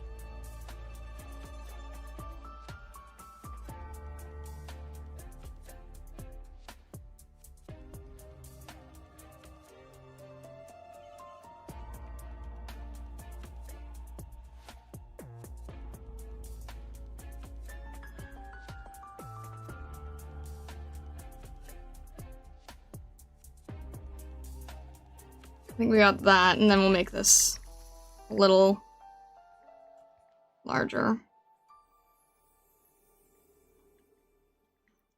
Bigger just so, like, when it flashes across the screen, you don't miss it, right? Large. Maybe even make that, like, less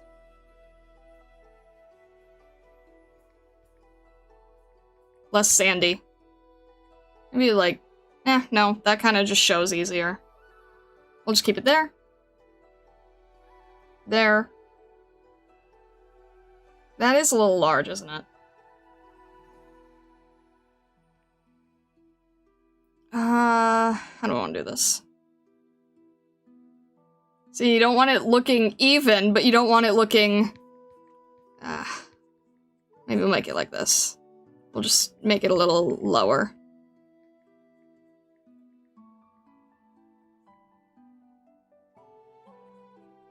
In order to not make it even, then it has to be larger, but if it's too large, then it doesn't look like it's the right size, so you kinda are stuck.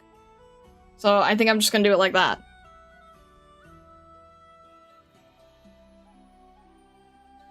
Larger. Larger. Larger. Good enough. It just gets, you know... You get the feeling of it, and I feel like that's all you need.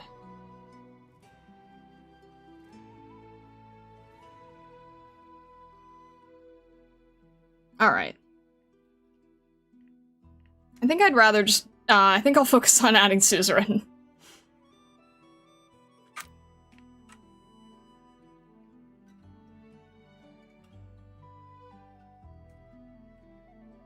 So she's kind of gonna be in the back here. How do I have this? She's sort of peeking, and then is like trying to... Okay, I think I can do that in like one shot.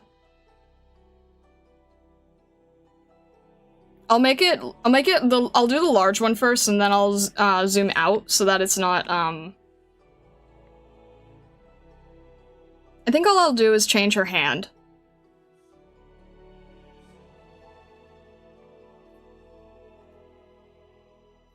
So we'll have her, like, holding onto the staff. How did I have that? Okay. Holding onto the staff here.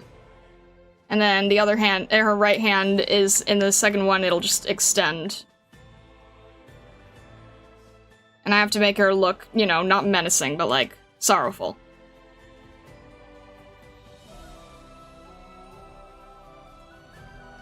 Alright, how do I simplify this?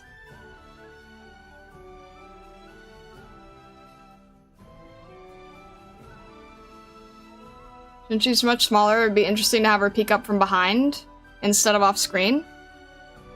What do I have for position here?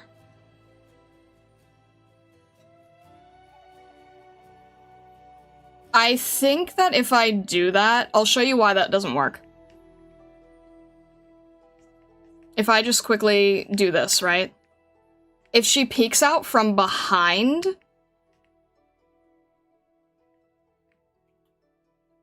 This is gonna be very difficult to see. You see the problem? If she peeks out from behind like this, This is hard to notice. And then even if in the second one she's up here, it wouldn't make as much sense. So that's why I have her like coming off screen, because I need that separate, because the YouTube short is gonna have a really weird composition layout, and I have to work within what can be seen within that composition layout.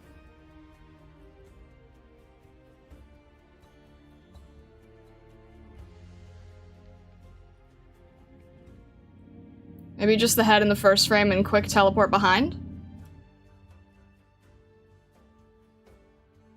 Like, showing it less, like this?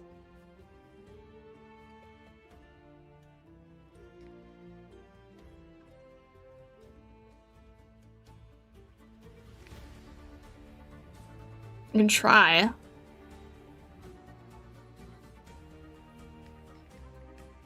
It's kind of hard for her to peek here, I think. Like...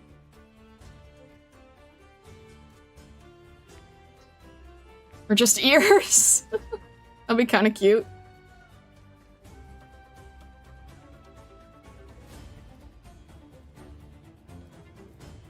Her ears are also down, or further down, so that makes it tricky too.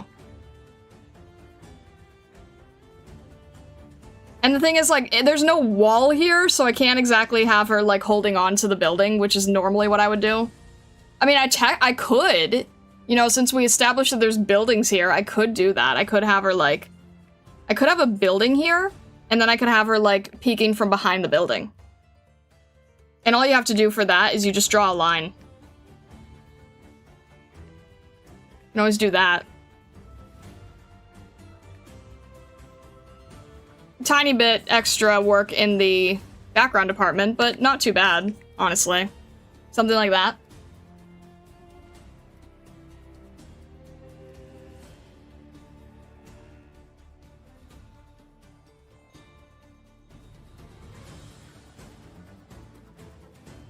And then I guess would this have, like, you know, buildings in the back or something. I'd have to look at the scenery again, but maybe make these larger so she doesn't look huge. And then we'll make that lower. I don't know. You have to be so careful about adding too much, especially in a short. I mean, usually these don't even have backgrounds. The only reason I'm considering it is because if she was hugging a wall, then I'd have to make it make sense. Do something like that, maybe.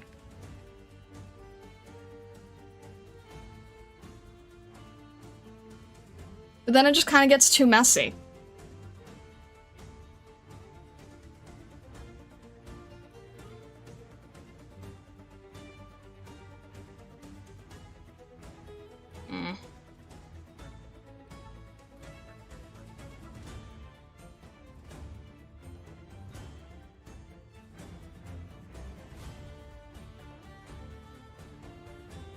I think the initial approach was good.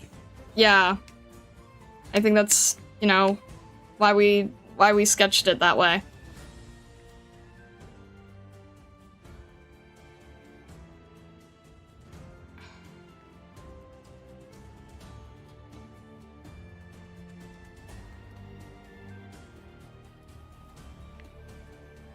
All right. I don't remember what I had now.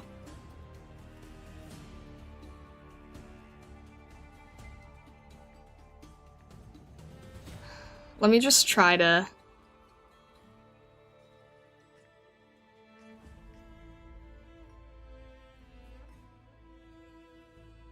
see if I can simplify that.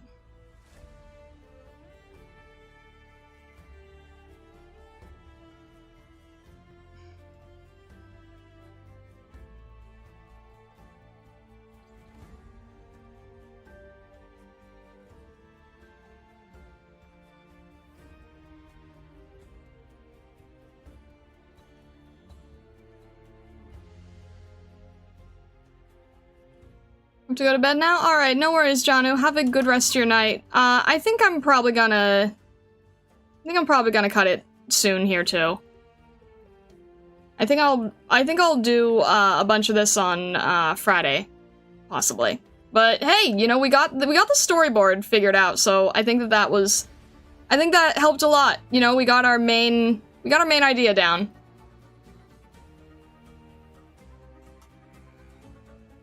Let me just see if I can get her, try to get her little ears in here. And then, I know I'm drawing it larger, it's so I can, you know, minimize it later.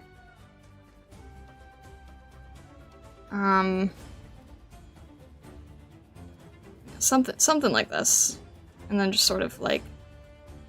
And then when I make it smaller, then it'll be like, you know, further in the back. But that way we can sort of work with the quality of the drawing. And then we can, you know, have this version, and then she can sort of be like, you know...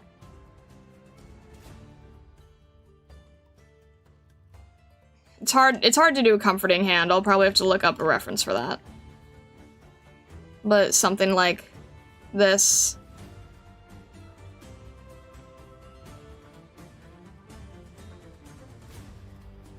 Hard to do small mouth, but...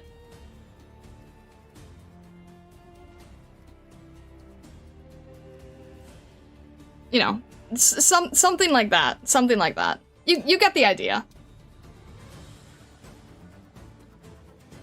Or maybe, like...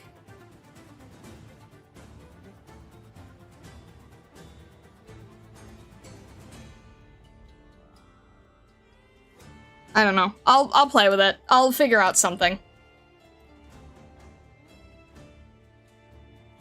But for today, I think we will call it there.